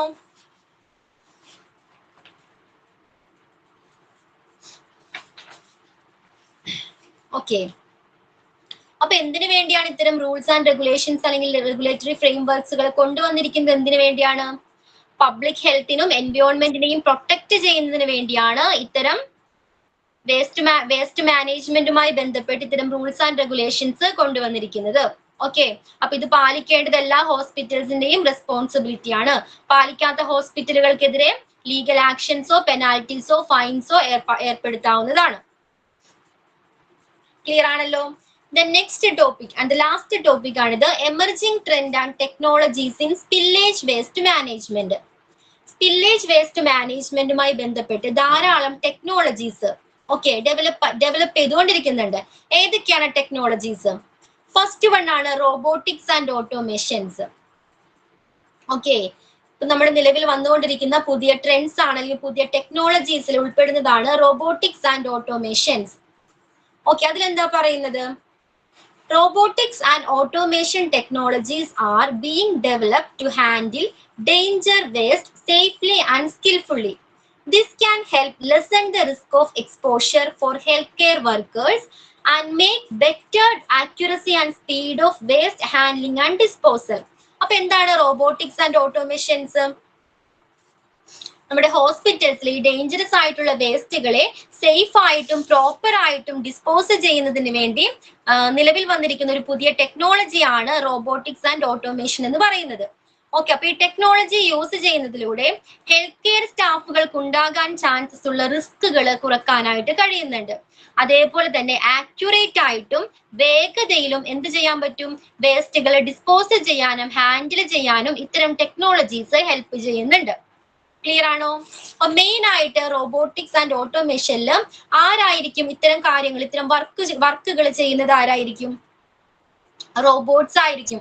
അല്ലെങ്കിൽ മെഷീനിന്റെ ഹെൽപ്പോട് കൂടിയായിരിക്കും ഇത്തരം വേസ്റ്റ് ഡിസ്പോസൽ പ്രൊസീജിയേഴ്സ് ചെയ്യുന്നത്. അപ്പോ ഈ റോബോട്ട്സുകൾ തന്നെ ഐഡന്റിഫൈ ചെയ്യുകയും ഏത് ടൈപ്പ് ഓഫ് സ്പില്ലേജ് ആണെന്ന്, വേസ്റ്റ് ആണെന്ന് ഐഡന്റിഫൈ ചെയ്യുകയും അവരതിനെ ഡിസ്പോസ് ചെയ്യുകയും ചെയ്യുന്നുണ്ട്. ഇപ്പൊ നമ്മളൊരു എക്സാമ്പിൾ പറയുകയാണെങ്കിൽ ഒരു സോപ്പ്, അതിന്റെ ഒരു ഫാക്ടറി. നമുക്കിപ്പോ സാധാരണ മാനുവലി ആണ് അവിടുത്തെ എല്ലാ കാര്യങ്ങളും ചെയ്യുന്നതെങ്കിൽ എന്തൊക്കെ ബുദ്ധിമുട്ടുണ്ടാകാം?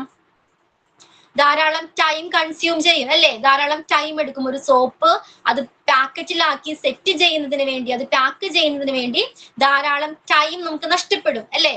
പിന്നെ എത്ര ക്വാണ്ടിറ്റിയിൽ ഉണ്ടാക്കാൻ പറ്റും? വളരെ കുറഞ്ഞ ക്വാണ്ടിറ്റിയിൽ മാത്രമാണ് ഒരു പ്രോഡക്റ്റ് നിർമ്മിക്കാനായിട്ട് കഴിയുന്നത് അല്ലേ? അപ്പൊ അതേ സമയത്ത് ആ ഫാക്ടറിയിൽ ഈ മാനുവൽ ഒരു വർക്കറിന് ഉപയോഗിക്കുന്നതിന് പകരം റോബോട്ട്സിന്റെയോ മെഷീനിന്റെയോ ഹെൽപ്പ് നേടുകയാണെങ്കിൽ എന്തൊക്കെ ബെനിഫിറ്റ് ഉണ്ടാകും? നമുക്ക് ഈസിലി അല്ലേ ടൈം നമുക്ക് എന്താ കുറച്ചുകൊണ്ട് ധാരാളം പ്രോഡക്റ്റുകൾ ഉൽപ്പാദിപ്പിക്കാനായിട്ട് കഴിയും അല്ലേ. റിസ്കുകൾ അവിടെ കുറക്കാൻ കഴിയും. ഒരു വർക്കർ ചെയ്യുമ്പോൾ ഉണ്ടാകുന്ന മിസ്റ്റേക്സുകൾ ഇല്ലാതാക്കാനായിട്ട് ഈ റോബോട്ട്സിന്റെയോ അല്ലെങ്കിൽ ഈ മെഷീനോ ഹെൽപ്പ് ചെയ്യുന്നുണ്ട്. ക്ലിയർ ആണോ? അപ്പൊ അത് തന്നെയാണ് നമ്മുടെ വേസ്റ്റ് മാനേജ്മെന്റുമായി ബന്ധപ്പെട്ട് റോബോട്ട്സുകൾ ചെയ്യുന്നത്. ക്ലിയർ ആണോ?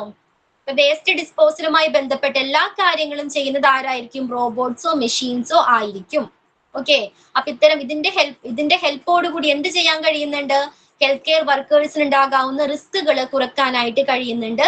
ആക്യുറേറ്റ് ആയിട്ടും വേഗതയോടും കൂടി എന്ത് ചെയ്യാൻ പറ്റും? നമുക്ക് വേസ്റ്റുകളെ ഡിസ്പോസ് ചെയ്യാനായിട്ട് പറ്റുന്നതാണ്. ക്ലിയർ ആണോ? Robotics and automation. Okay, then next one ആണ് ബയോറെമഡിയേഷൻ. എന്താണ് ബയോറെമഡിയേഷൻ?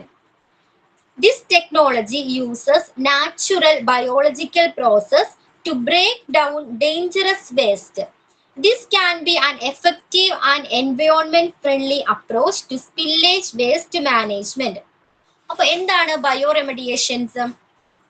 ബാക്ടീരിയാസ്, ഫംഗസ് പോലുള്ള മൈക്രോബ്സിന്റെ ഹെൽപ്പോടുകൂടി ഈ പൊല്യൂട്ടഡ് ആയിട്ടുള്ള അല്ലെങ്കിൽ കണ്ടാമിനേറ്റഡ് ആയിട്ടുള്ള എൻവയോൺമെന്റിനെ ക്ലീൻ ചെയ്യുന്നതിനുള്ള ഒരു പ്രോസസ് ആണ് അല്ലെങ്കിൽ ഒരു മെത്തേഡ് ആണ് ബയോറെമഡിയേഷൻ എന്ന് പറയുന്നത്.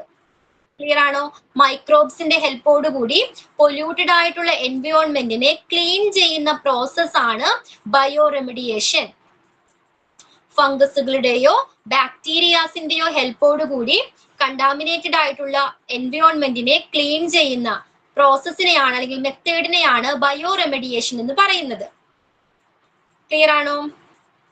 ഇപ്പോ ഓയിലിന്റെ സ്പില്ല് ഉണ്ടായാൽ ഓയിലിനെ റിമൂവ് ചെയ്യാൻ കഴിവുള്ള, നാച്ചുറലി റിമൂവ് ചെയ്യാനായിട്ട് കഴിവുള്ള ചില ബാക്ടീരിയാസുകൾ ഉണ്ട്. അതിന്റെ ഹെൽപ്പോടുകൂടി ഈ ഓയിൽ സ്പില്ലിനെ റിമൂവ് ചെയ്യാനായിട്ട് കഴിയുന്നതാണ്. അതേപോലെ തന്നെ ഇൻ ഫ്യൂച്ചറിൽ പ്ലാസ്റ്റിക്സുകളെ റിമൂവ് ചെയ്യാൻ കഴിവുള്ള സൂപ്പർ ബഗ്ഗുകളെ നിർമ്മിക്കുകയാണെങ്കിൽ, സൂപ്പർ ബഗ്ഗുകളെ നിർമ്മിക്കുകയാണെങ്കിൽ നമുക്ക് ഈ വേൾഡിൽ നിന്നും പ്ലാസ്റ്റിക് എന്നുള്ള മാലിന്യത്തെ, വേസ്റ്റിനെ റിമൂവ് ചെയ്യാൻ കഴിയുന്നതായിരിക്കും അല്ലേ. അപ്പൊ അതേപോലെ ഈ മൈക്രോബ്സിന്റെ ഹെൽപ്പോടുകൂടി, ബാക്ടീരിയാസ്, ഫംഗസ് പോലുള്ള മൈക്രോബ്സിന്റെ ഹെൽപ്പോടുകൂടി പൊല്യൂട്ടഡ് എൻവയോൺമെന്റിനെ ക്ലീൻ ചെയ്യുന്ന പ്രോസസ്സിനെയാണ് ബയോറെമഡിയേഷൻ എന്ന് പറയുന്നത്. ക്ലിയർ ആണോ? അതേപോലെ തന്നെ ഫൈറ്റോ റെമഡിയേഷൻ എന്നൊരു പ്രോസസ് ഉണ്ട്. ഫൈറ്റോ റെമഡിയേഷനിൽ ചിലതരം പ്ലാന്റുകളുടെ വേരുകളിലൂടെ മലിനജലത്തിൽ നിന്നും മാലിന്യങ്ങളെ വേർതിരിച്ചെടുക്കാനായിട്ട്, അബ്സോർബ് ചെയ്യാനായിട്ട് ഈ പ്ലാന്റുകൾക്ക് കഴിവുണ്ട്. അപ്പൊ ഇത്തരം പ്രോസസ്സിനെ പറയുന്നതാണ് ഫൈറ്റോ റെമഡിയേഷൻ. ഫൈറ്റോ റെമഡിയേഷൻ ഈ പ്ലാന്റ്സുകളുടെ വേരുകളിലൂടെ മലിനജലത്തിൽ നിന്നും മാലിന്യങ്ങളെ അബ്സോർബ് ചെയ്യുന്ന മെത്തേഡാണ് ഫൈറ്റോ റെമഡിയേഷൻ. അപ്പൊ ബയോറെമഡിയേഷൻ ആൻഡ് റോബോട്ടിക്സ് ആൻഡ് ഓട്ടോമേഷൻ, ഈ രണ്ട് ടെക്നോളജിയും ക്ലിയർ ആണോ?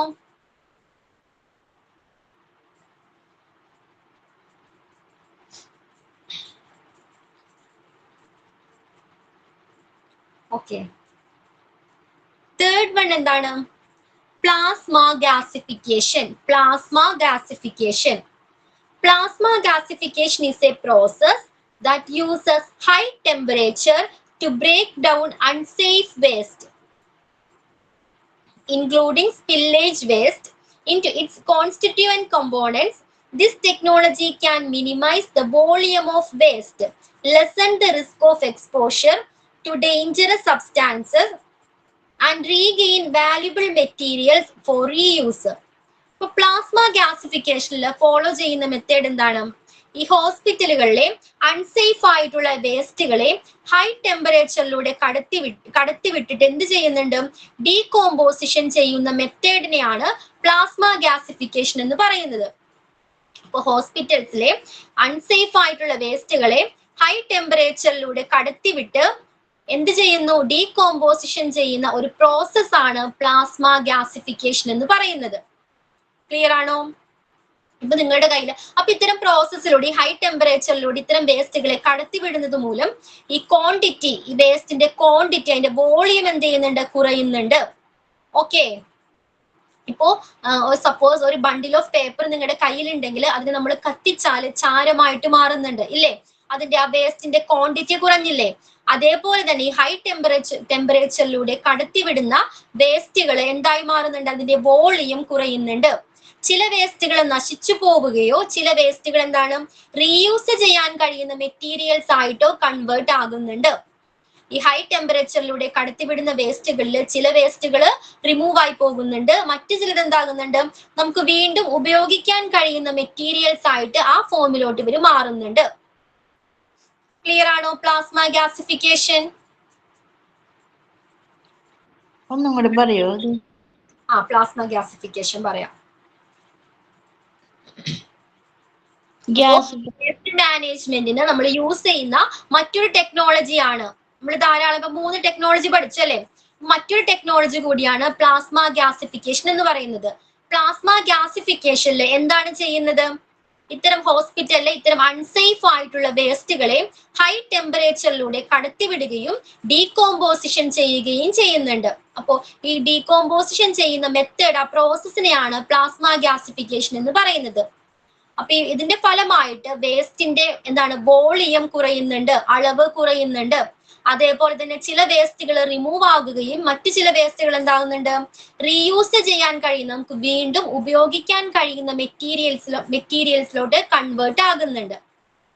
ക്ലിയർ ആണോ? ഇത്രയേ ഉള്ളൂ. ഹൈ ടെമ്പറേച്ചറിലൂടെ ഇത്തരം വേസ്റ്റുകളെ കടത്തിവിട്ട് ഡീകോമ്പോസിഷൻ ചെയ്യുന്ന പ്രോസസ്സിനെയാണ് പ്ലാസ്മ ഗ്യാസിഫിക്കേഷൻ എന്ന് പറയുന്നത്. ഗ്യാസിഫിക്കേഷന്റെ മീനിങ് എന്താ? അയ്യോ, പ്ലാസ്മ ഗ്യാസിഫിക്കേഷൻ അത്ര പ്രത്യേക മീനിങ് ഉണ്ടോ? ഒരു ടെക്നോളജിയാണ്. ഇപ്പൊ നമ്മൾ റോബോട്ടിക്സ് ഓട്ടോമേഷൻ എന്ന് പറഞ്ഞ ടെക്നോളജി ഇല്ലേ, നാനോ ടെക്നോളജി ഇല്ലേ, അതേപോലെ പറയുന്ന ഒരു ടെക്നോളജിയാണ് പ്ലാസ്മ ഗ്യാസിഫിക്കേഷൻ. ഓക്കെ മാം, ഇതിൽ പ്ലാസ്മ ആർക്ക് ഗ്യാസിഫിക്കേഷൻ എന്നാ കൊടുത്തേക്കണേ? ആർക്കിന്റെ ആവശ്യമുണ്ടോ? Plasma arc gasification. Plasma gasification. Okay, അതുപോലെ നെക്സ്റ്റ് അതിന്റെ തുടങ്ങുന്നത് plasma arc gasification is a process. അതിനും വേണ്ട അല്ലെ? ആറിന്റെ ആവശ്യമില്ല. വേണ്ട. Okay ma'am. നെക്സ്റ്റ് വൺ ആണ് green chemistry. Okay, plasma gasification clear ആണോ? ഓക്കെ, നെക്സ്റ്റ് വൺ ആണ് ഗ്രീൻ കെമിസ്ട്രി. എന്താണ് green chemistry? Green chemistry is an approach to chemical design and production that aims at reducing the use and generation of dangerous substances. This can help bring down the amount of dangerous waste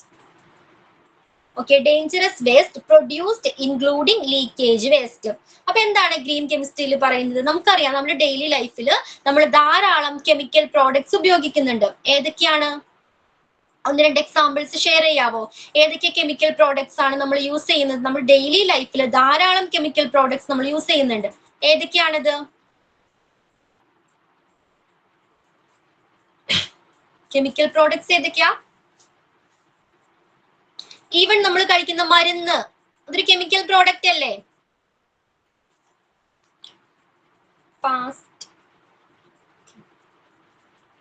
okay, chemical product പറയൂ.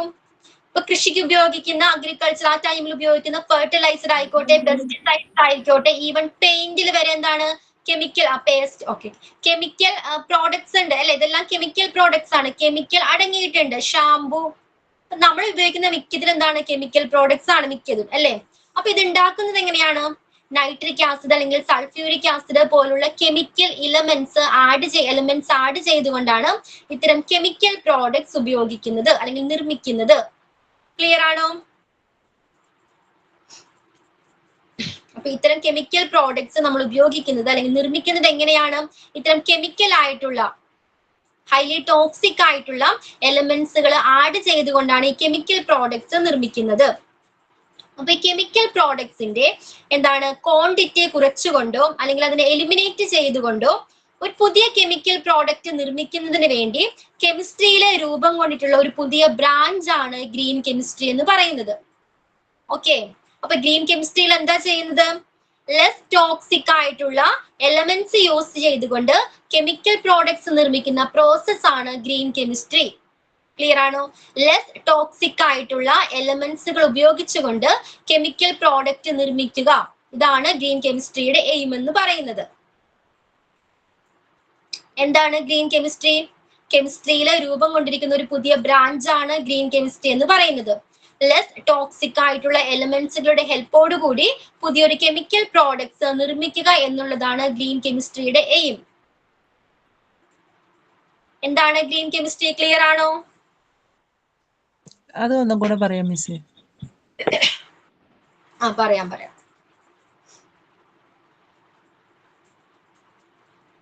Okay, അപ്പൊ green chemistry എന്ന് പറഞ്ഞാൽ കെമിസ്ട്രിയുടെ ഒരു പുതിയ branch ആണെന്ന് മനസ്സിലായല്ലോ. എന്തിനു വേണ്ടിയാണ് ഈ ഗ്രീൻ കെമിസ്ട്രി ഡെവലപ്പ് ചെയ്തിരിക്കുന്ന ടെക്നോളജി കൊണ്ടുവന്നിരിക്കുന്നത്? എന്തിനു വേണ്ടിയാണ്? വേസ്റ്റുകൾ റെഡ്യൂസ് ചെയ്യുക എന്നുള്ള ലക്ഷ്യത്തിന് വേണ്ടിയാണ് ഇത്തരം ഗ്രീൻ കെമിസ്ട്രി എന്നൊരു പുതിയ ബ്രാഞ്ച് കൊണ്ടുവന്നിരിക്കുന്നത്. അതിൽ ചെയ്യുന്ന പ്രോസസ് എന്താണ്? ലെസ് ടോക്സിക് ആയിട്ടുള്ള എലമെന്റ്സുകളുടെ ഹെൽപ്പോട് കൂടി പുതിയൊരു കെമിക്കൽ പ്രോഡക്ട്സ് നിർമ്മിക്കുക. ഓക്കെ, ക്ലിയർ ആണോ? ലെസ് ടോക്സിക് ആയിട്ടുള്ള കെമിക്കൽ എലമെന്റ്സിന്റെ ഹെൽപ്പോട് കൂടി പുതിയൊരു കെമിക്കൽ പ്രോഡക്റ്റ് നിർമ്മിക്കുക എന്നുള്ളതാണ് ഗ്രീൻ കെമിസ്ട്രിയുടെ എയിം അല്ലെങ്കിൽ ലക്ഷ്യം എന്ന് പറയുന്നത്.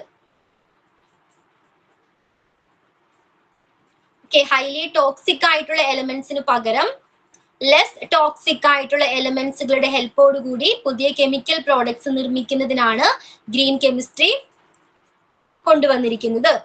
ക്ലിയർ ആണോ? മാം ഓക്കെ, ബട്ട് ഇതില് മറ്റേ നമ്മുടെ ഈ വേസ്റ്റിനെ ഉപയോഗിച്ചുകൊണ്ടാണ് ഇത് ചെയ്യുന്നത്? എന്തോ ക്ലിയർ ആയില്ല. വേസ്റ്റിനെ അല്ല, ഈ വേസ്റ്റ് മാനേജ്മെന്റിൽ ഗ്രീൻ കെമിസ്ട്രി എങ്ങനെയാ അപ്ലൈ ചെയ്യാ? അതായത് നമ്മളിപ്പോ ഉപയോഗിക്കുന്ന ഹൈലി ടോക്സിക് ആയിട്ടുള്ള എലമെന്റ് ആണെന്ന് പറഞ്ഞു അല്ലെ കെമിസ്ട്രിയിൽ. അതായത് നമ്മളൊരു പ്രോഡക്റ്റ് നിർമ്മിക്കാനായിട്ട് ഏതൊരു പ്രോഡക്റ്റും നിർമ്മിക്കുമ്പോൾ ഹൈലി ടോക്സിക് ആയിട്ടുള്ള എലമെന്റ്സ് യൂസ് ചെയ്തുകൊണ്ടാണ് പ്രോഡക്റ്റ് നിർമ്മിക്കുന്നത്. അത് ഫൈനലി ഒരു വേസ്റ്റ് ആയിട്ട് മാറുന്നുണ്ട്. അപ്പൊ ടോക്സിസിറ്റി എത്രയാണ്? അത് പ്രൊഡ്യൂസ് ചെയ്യുന്ന വേസ്റ്റ് എത്രത്തോളമാണ്? വളരെ കൂടുതലാണ് അല്ലെ. ഹൈലി ടോക്സിക് ആയിട്ടുള്ള വേസ്റ്റ് ആണ് അല്ലെങ്കിൽ സ്പില്ലേജ് ആണ് പ്രൊഡ്യൂസ് ചെയ്യുന്നത്. അപ്പൊ ഇത്തരത്തിലുള്ള ലെസ് ടോക്സിക് ആയിട്ടുള്ള എലമെന്റ്സുകളുടെ ഹെൽപ്പോട് കൂടി ഒരു കെമിക്കൽ പ്രോഡക്റ്റ് നിർമ്മിക്കുമ്പോൾ അതിന്റെ ആ വിഷപദാർത്ഥം അല്ലെങ്കിൽ ആ മാലിന്യം കുറയ്ക്കാനായിട്ട് ഇത്തരം ഗ്രീൻ കെമിസ്ട്രി ഹെൽപ്പ് ചെയ്യുന്നുണ്ട്. ക്ലിയർ ആണോ? അപ്പൊ നേരത്തെ ഉണ്ടായിരുന്നത് ഒരു ബണ്ടിൽ ഓഫ് മാലിന്യം ആയിരുന്നെങ്കിൽ ഗ്രീൻ കെമിസ്ട്രി മെത്തേഡിലൂടെ അതിന്റെ ക്വാണ്ടിറ്റി കുറയ്ക്കാനായിട്ട് കഴിയുന്നുണ്ട്. നമ്മൾ ഉപയോഗിക്കുന്ന ടോക്സിക് ആയിട്ടുള്ള എലമെന്റ്സ് യൂസ് ചെയ്യുന്നത് കൊണ്ട് ആ വേസ്റ്റിന്റെ എന്ത് ചെയ്യാനായിട്ട് കഴിയുന്നുണ്ട്? ആ വേസ്റ്റിന്റെ ക്വാണ്ടിറ്റി കുറയ്ക്കാനായിട്ട് കഴിയുന്നുണ്ട്. ക്ലിയർ ആണോ മാം? അപ്പൊ ഉള്ള സ്പില്ലേജ് വേസ്റ്റിനെ ഒഴിവാക്കാനല്ല, ഇല്ലാതിരിക്കാൻ വേണ്ടിയിട്ടാണ് ഈ മാനേജ്മെന്റ് ഉള്ളത്. റെഡ്യൂസ് ചെയ്യുന്നതിന് വേണ്ടിയാണ്. ഓക്കെ, നമുക്ക് പ്രോപ്പർ ആയിട്ട് ഒറ്റ കെമിക്കൽ പ്രോഡക്ട്സ് നമുക്ക് ഉപയോഗിക്കാതിരിക്കാൻ കഴിയില്ല അല്ലെ. അതിന്റെ ആ റേറ്റ് അളവ് ഒന്ന് കുറക്കുക. അതാണ് ഗ്രീൻ കെമിസ്ട്രിയിലൂടെ ലക്ഷ്യമിടുന്നത്. ഓക്കെ, ക്ലിയർ ആണ്? ഇത് ഹോസ്പിറ്റലിൽ എങ്ങനെ അപ്ലൈ ചെയ്യുന്ന? മെഡിസിൻ ഒക്കെ ഉണ്ടാക്കുമ്പോഴാണോ? മെഡിസിന്റെ ആയിക്കോട്ടെ, അല്ലെങ്കിൽ നമ്മൾ ഡെയിലി ലൈഫിൽ ധാരാളം കെമിക്കൽ പ്രോഡക്ട്സ് യൂസ് ചെയ്യുന്നുണ്ടല്ലോ. അതേപോലെ തന്നെ ഹോസ്പിറ്റൽസിൽ യൂസ് ചെയ്യുന്ന എല്ലാ പ്രോഡക്ട്സുകളുടെയും നിർമ്മാണത്തിന്റെ വേളയിൽ ലെസ് ടോക്സിക് ആയിട്ടുള്ള എലമെന്റ്സുകളുടെ ഹെൽപ്പോട് കൂടി പ്രോഡക്റ്റ് നിർമ്മിക്കുക. ഓക്കെ, മെഡിസിൻ ആയിക്കോട്ടെ. ഇപ്പൊ നമുക്കറിയാം, നമ്മളിപ്പോ ഒരു പ്രോഡക്റ്റ് വാങ്ങിക്കുമ്പോൾ ഹൈലി ടോക്സിക് ആയിട്ടുള്ള പ്രോഡക്റ്റുകൾ ഉണ്ട്. ഇപ്പൊ ക്രീമിന്റെ കാര്യം തന്നെ എടുക്കാം അല്ലെ. ഹൈലി ടോക്സിക് ആയിട്ടുള്ള എലമെന്റ് ഉണ്ട്. അതല്ലാതെ തന്നെ നമുക്ക് നാച്ചുറൽ ആയിട്ടുള്ള പ്രോഡക്ട്സ് കൊണ്ടുള്ള ക്രീമുകളും അവൈലബിൾ ആണ് അല്ലേ. അപ്പൊ സേഫ് ഏതാണ്? നാച്ചുറൽ ആയിട്ടുള്ള എലമെന്റ്സ് കൊണ്ടുള്ള പ്രോഡക്റ്റുകളാണ് സേഫ്. അതേ മെത്തേഡ് തന്നെയാണ് ഈ ഹോസ്പിറ്റൽസിലും അപ്ലൈ ചെയ്യുന്നത്. ക്ലിയർ ആണോ?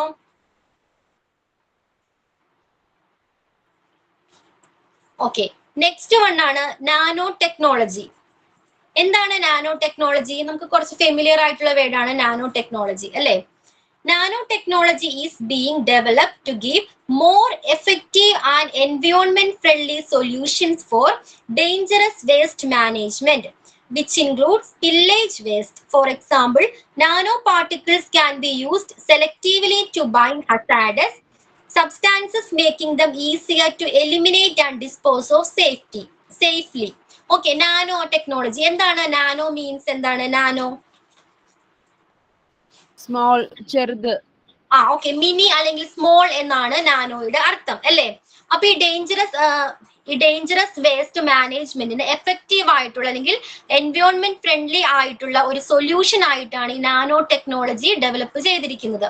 ഓക്കെ, നാച്ചുറൽ അതായത് എൻവയോൺമെന്റൽ ഫ്രണ്ട്ലി ആണ് നാനോ ടെക്നോളജി മെത്തേഡ് എന്ന് പറയുന്നത്. ക്ലിയർ ആണോ? അപ്പൊ ഒരു പ്രോഡക്റ്റ് നിർമ്മിക്കുന്ന നമുക്ക് ധാരാളം അസംസ്കൃത വസ്തുക്കൾ അല്ലെങ്കിൽ റോ മെറ്റീരിയൽസ് യൂസ് ചെയ്തുകൊണ്ടാണ് ഒരു പ്രോഡക്റ്റ് നിർമ്മിക്കുന്നത് അല്ലേ? അപ്പൊ അത്തരം റോ മെറ്റീരിയൽസ് ആയിട്ട് ഈ നാനോ പാർട്ടിക്കിൾസ് യൂസ് ചെയ്യുന്നത് മൂലം എന്ത് ചെയ്യാൻ കഴിയുന്നുണ്ട്? ഒരു വേസ്റ്റ് ആയിട്ട് മാറുമ്പോൾ ഈസിലി ഈ നാനോ പാർട്ടിക്കിൾസിനെ അതിൽ നിന്നും റിമൂവ് ചെയ്യാനായിട്ട് കഴിയുന്നതാണ്. ഓക്കെ, നമ്മൾ പല സിറ്റുവേഷൻസിലും എന്താണ് സൊല്യൂഷൻ ആയിട്ട് ഈ നാനോ പാർട്ടിക്കിൾസ് യൂസ് ചെയ്യുന്നുണ്ട്. എക്സാമ്പിൾ ആയിട്ട് ഇപ്പൊ വാട്ടർ പ്യൂരിഫൈ ചെയ്യാനായിട്ട് നമ്മൾ ഫിൽറ്റർ യൂസ് ചെയ്യും അല്ലെ?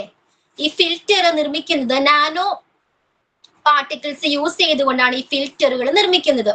അപ്പൊ ഈ ഫിൽറ്ററിലൂടെ കടന്നു പോകുന്ന വാട്ടർ എന്താകുന്നുണ്ട്? വേസ്റ്റ് വാട്ടർ ആണെങ്കിൽ ഈ നാനോ പാർട്ടിക്കിൾസ് സെറ്റ് ചെയ്ത ഫിൽറ്ററിലൂടെ കടന്നു പോകുന്ന വാട്ടർ പ്യൂരിഫൈ ആകുന്നുണ്ട്. അതേപോലെ തന്നെ അഡ്വാൻസ്ഡ് ആയിട്ടുള്ള എയർ ഫിൽറ്ററുകളിൽ ഈ നാനോ പാർട്ടിക്കിൾസ് യൂസ് ചെയ്യുന്നുണ്ട്. അപ്പൊ എയർ ഫിൽറ്ററുകളുടെ പ്രത്യേകത എന്താണ്? മാലിന്യമുള്ള അതായത് എയറിൽ നിന്നും ഈ ടോക്സിക് ആയിട്ടുള്ള വാതകങ്ങളെ എന്താണ് കടത്തിവിടുന്നത് മൂലം എന്താണ് എയറിനെ പ്യൂരിഫൈ ചെയ്യാനായിട്ട് ഇത്തരം അഡ്വാൻസ്ഡ് ആയിട്ടുള്ള എയർ ഫിൽറ്ററുകൾ ഹെൽപ്പ് ചെയ്യുന്നുണ്ട്. അപ്പൊ ഇതിന് ഹെൽപ്പ് ചെയ്യാൻ മെയിൻ കാരണം എന്താണ്? അതിൽ നാനോ പാർട്ടിക്കിൾസ് യൂസ് ചെയ്തിട്ടുണ്ട്. ക്ലിയർ ആണോ? എയറിൽ നിന്നും ടോക്സിക് ആയിട്ടുള്ള വാതകങ്ങളെ മലിന വസ്തുക്കളെ റിമൂവ് ചെയ്യുകയും ക്ലീൻ ആയിട്ടുള്ള എയർ പ്രൊവൈഡ് ചെയ്യാനായിട്ട് ഈ നാനോ പാർട്ടിക്കിൾസ് ഉൾപ്പെടുന്ന അഡ്വാൻസ്ഡ് എയർ ഫിൽറ്ററുകൾക്ക് കഴിവുണ്ട്. ക്ലിയർ ആണോ? പിന്നെ അതേപോലെ തന്നെ ഇലക്ട്രോണിക് വേസ്റ്റ് ഉണ്ട് അല്ലെ? അപ്പൊ ഇലക്ട്രോണിക് വേസ്റ്റിൽ നിന്ന് ചില പർട്ടിക്കുലർ മെറ്റൽസിനെ മാത്രം റിമൂവ് ചെയ്യാനുള്ള കേപ്പബിലിറ്റി നാനോ സ്കെയിൽ മെറ്റീരിയൽസിനുണ്ട്.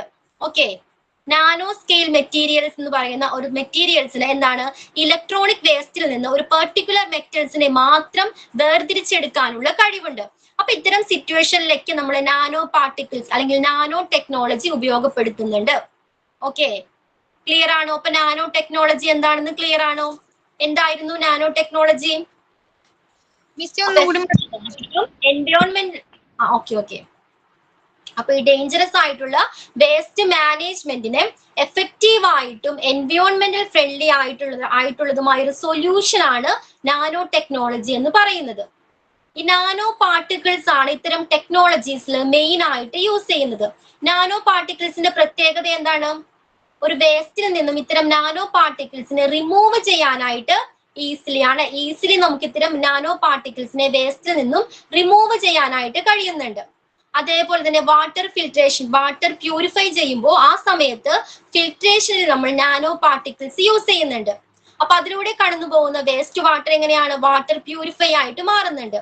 അതേപോലെ തന്നെ എയറിൽ നിന്നും ടോക്സിക് എലമെന്റുകളെ റിമൂവ് ചെയ്യാനായിട്ട് എയർ ഫിൽറ്റർ, അഡ്വാൻസ്ഡ് ആയിട്ടുള്ള എയർ ഫിൽറ്ററുകൾക്ക് കഴിവുണ്ട്. ഓക്കെ, ഈ എയർ ഫിൽറ്ററിലും ഈ നാനോ ടെക്നോളജി ഉപയോഗപ്പെടുത്തിയിട്ടുണ്ട്.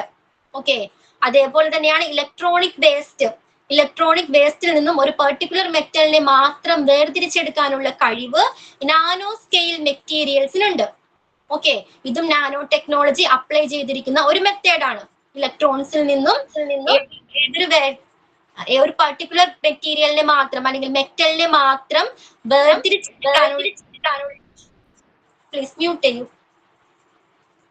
പർട്ടിക്കുലർ മെറ്റലിനെ മാത്രം വേർതിരിച്ചെടുക്കാനുള്ള കഴിവ് ഇത്തരം നാനോ ടെക്നോളജിക്ക് ഉണ്ട്, അല്ലെങ്കിൽ നാനോ പാർട്ടിക്കിൾസിനുണ്ട്.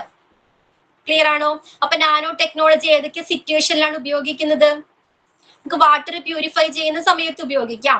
ഓക്കെ, എയർ പ്യൂരിഫൈ ചെയ്യാനായിട്ട് ഉപയോഗിക്കാം. അല്ലെങ്കിൽ പിന്നെ ഏതായിരുന്നു? ഇലക്ട്രോണിക് വേസ്റ്റിൽ നിന്നും മെറ്റൽസിനെ റിമൂവ് ചെയ്യാനായിട്ട്, വേർതിരിച്ചെടുക്കാനായിട്ട് ഉപയോഗിക്കാം. അപ്പൊ ഇത്തരം സിറ്റുവേഷൻസിൽ ഈ നാനോ ടെക്നോളജി ഉപയോഗിക്കുന്നുണ്ട്. അപ്പൊ ഏതൊക്കെയായിരുന്നു emerging trend and technologies waste ഡിസ്പോസലുമായി ബന്ധപ്പെട്ട് നമ്മൾ പരിചയപ്പെട്ട ഏതൊക്കെ ടെക്നോളജീസ് ആണുള്ളത്? Robotics and automation. എന്തായിരുന്നു റോബോട്ടിക്സ് ആൻഡ് ഓട്ടോമേഷൻ?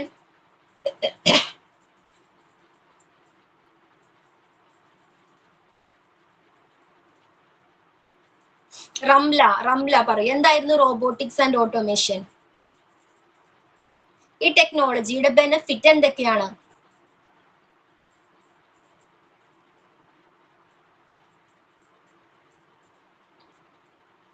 പറയൂ, ആരെങ്കിലും ഒരാൾ അൺമ്യൂട്ട് ചെയ്തിട്ട് പറയൂ. റോബോട്ടിക്സ് ആൻഡ് ഓട്ടോമേഷൻ നമ്മൾ വേസ്റ്റ് ഡിസ്പോസലിന് ഉപയോഗിക്കുന്ന ഒരു ടെക്നോളജി ആണെന്ന് പറഞ്ഞു. എന്താണ് അതിന്റെ പ്രത്യേകത?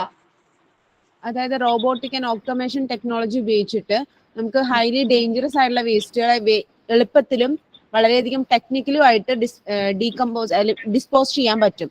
അതായത് നമ്മൾ ഹെൽത്ത് കെയർ വർക്കേഴ്സ് ചെയ്യുന്നതിനേക്കാളും ബെറ്റർ ആയിട്ടും ആക്യുറസി ആയിട്ടും സ്പീഡിലും തന്നെ ഒരു മെഷീനെ കൊണ്ട് ചെയ്യാൻ പറ്റും. ഓക്കെ, റോബോട്ട്സിന്റെ ഹെൽപ്പോട് കൂടി വേസ്റ്റ് ഡിസ്പോസ് ചെയ്യുന്നതിനാണ് robotics and automation technology use ചെയ്യുന്നത്. ഓക്കെ, ഹെൽത്ത് കെയർ വർക്കേഴ്സിന് ഉണ്ടാകുന്ന റിസ്കുകൾ കുറക്കാനായിട്ട് ഈ ടെക്നോളജി സഹായിക്കുന്നുണ്ട്. അതേപോലെ തന്നെ ബയോ റെമഡിയേഷൻ എന്തായിരുന്നു? അതൊരു നാച്ചുറൽ ബയോളജിക്കൽ പ്രോസസ് ആണ്. എന്താണെന്ന് വെച്ച് കഴിഞ്ഞാൽ വേസ്റ്റിനെ ബ്രേക്ക് ഡൗൺ ചെയ്യുക, വളരെയധികം ചെറിയ കണികളാക്കി മാറ്റിയിട്ട് എൻവയോൺമെന്റിന് എഫക്റ്റീവ് ആയിട്ടുള്ള രീതിയിൽ നമുക്ക് സ്പില്ലേജ് വേസ്റ്റ് മാനേജ്മെന്റ് ചെയ്യാൻ പറ്റും. ഓക്കെ, പിന്നെന്തായിരുന്നു പ്ലാസ്മ ഗ്യാസിഫിക്കേഷൻ? എന്താണ്? അതൊരു പ്രോസസ് ആണ്. എന്താന്ന് വെച്ചാൽ ഹൈ ടെമ്പറേച്ചറിൽ നമ്മൾ ഈ വേസ്റ്റിനെ ഇടുന്ന സമയത്ത് അത് ബ്രേക്ക് ഡൗൺ ചെയ്യും.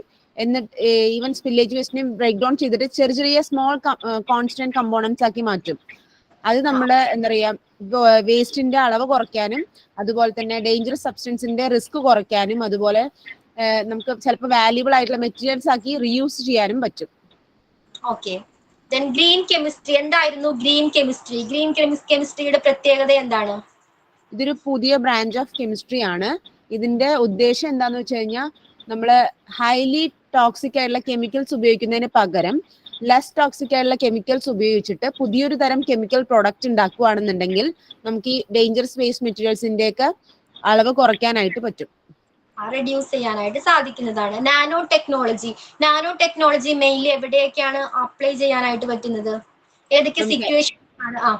എയർ ഫിൽട്രേഷന് പറ്റും, അതുപോലെ വാട്ടർ പ്യൂരിഫൈ ചെയ്യാൻ, അതുപോലെ ഇലക്ട്രോണിക് വേസ്റ്റിൽ നിന്നും മെറ്റൽസ് ഒക്കെ വേർതിരിക്കാനായിട്ട് പറ്റും. ഈ നാനോ ടെക്നോളജി അപ്ലൈ ചെയ്യുന്നുണ്ട്. അതേപോലെ തന്നെ ബയോ റെമഡിയേഷൻസ് പറഞ്ഞു, ബയോളജിക്കൽ പ്രോസസ് ആണെന്ന് പറഞ്ഞു. ഒന്ന് നമ്മൾ പറഞ്ഞ ഏതാണ്? മൈക്രോബ്സിന്റെ ഹെൽപ്പോട് കൂടി എന്ത് ചെയ്യുന്നു? എൻവയോൺമെന്റൽ പൊല്യൂഷനെ ക്ലീൻ ചെയ്യുന്ന പ്രോസസ്സ്. രണ്ട് നമ്മൾ ഫൈറ്റോ റെമഡിയേഷൻ പറഞ്ഞു. എന്തായിരുന്നു അത്? പ്ലാന്റ്സിന്റെ ഹെൽപ്പോട് കൂടി മലിനജലത്തിൽ നിന്നും മാലിന്യങ്ങളെ അബ്സോർബ് ചെയ്യുന്ന പ്രോസസ് ആണ് ഫൈറ്റോ റെമഡിയേഷൻ. ഓക്കെ, അപ്പൊ ഇതോടുകൂടി ചാപ്റ്റർ കംപ്ലീറ്റ് ആയിട്ടുണ്ട്. Emerging trend and technologies in spillage waste management. ഇതോടുകൂടി മാനേജ്മെന്റ് സ്പില്ലേജ് വേസ്റ്റ് എന്ന് പറഞ്ഞ ചാപ്റ്റർ കംപ്ലീറ്റ് ആയിട്ടുണ്ട്. അപ്പൊ ഇതിൽ മെയിൻ ആയിട്ട് നമ്മൾ ഡിസ്കസ് ചെയ്തത് different types of hospital waste ആയിരുന്നു. അതാണ് കുറച്ചുകൂടി ഫോക്കസ് കൊടുക്കേണ്ടത്. അതിൽ ഏത് ടൈപ്പ് ഓഫ് വേസ്റ്റ് ഒക്കെയാണ് നമ്മൾ ഡിസ്കസ് ചെയ്തത്? മെയിൻലി ഏത് ടൈപ്പ് ഓഫ് സ്പില്ലേജ് വേസ്റ്റ് ആയിരുന്നു ഉണ്ടായിരുന്നത്? ബ്ലഡ് ആൻഡ് ബോഡി ഫ്ലൂയിഡ്സ്, അതുപോലെ എന്താണ് കെമിക്കൽ സ്പില്ലേജസ്, അതുപോലെ മൈക്രോബിയൽ കൾച്ചേഴ്സ്,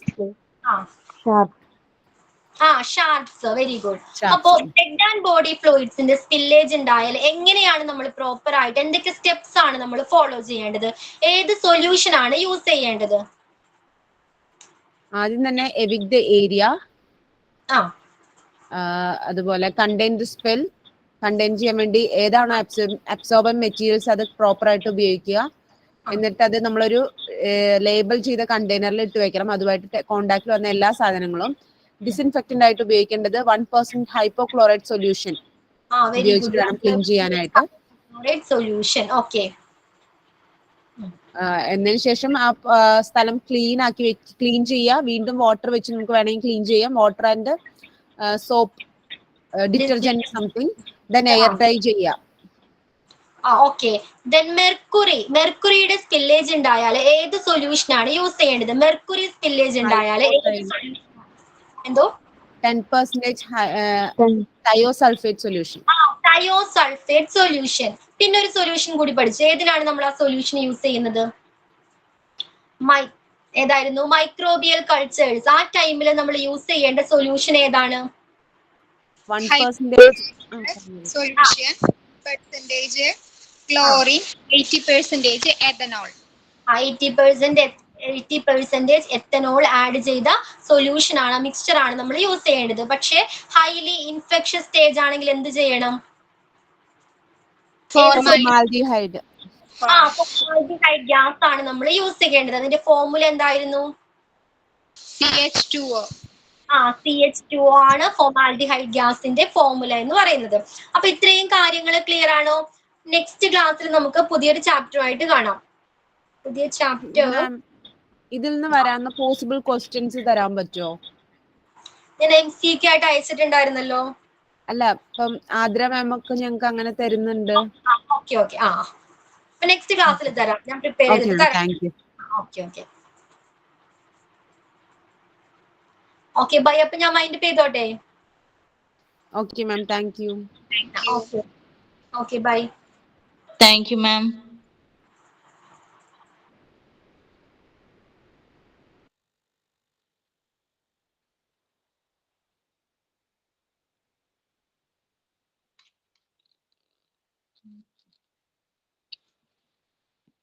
അതെ, ഇത് സെക്കൻഡ് മൊഡ്യൂളിലാണ്.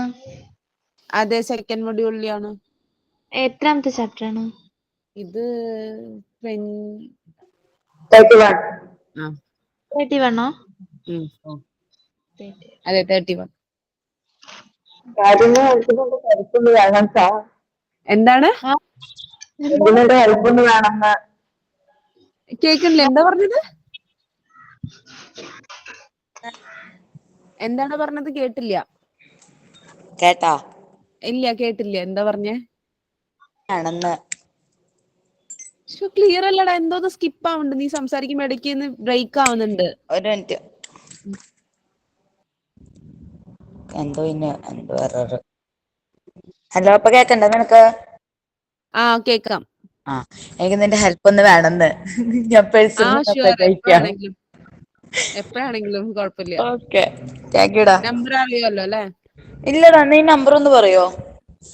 9061 92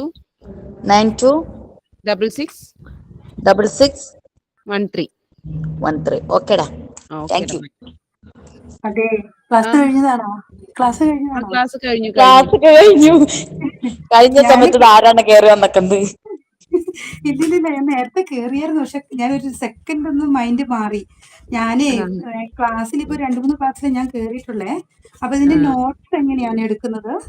നോട്ട്സ് ഒന്നും ഇല്ലടാ, ലെക്ചർ നോട്ടാ. ജസ്റ്റ് നോട്ട് തന്നെയാണ് നമുക്ക് ഈ തന്നിരിക്കുന്ന ടെക്സ്റ്റ്. ഇതിലുള്ള പോയിന്റ്സ് അല്ല, അതിൽ എക്സ്ട്രാ പോയിന്റ്സ് ഒന്നും തന്നെ ചോദിക്കില്ല. ഇതിലുള്ള പോയിന്റ്സ് തന്നെ ആയിരിക്കും.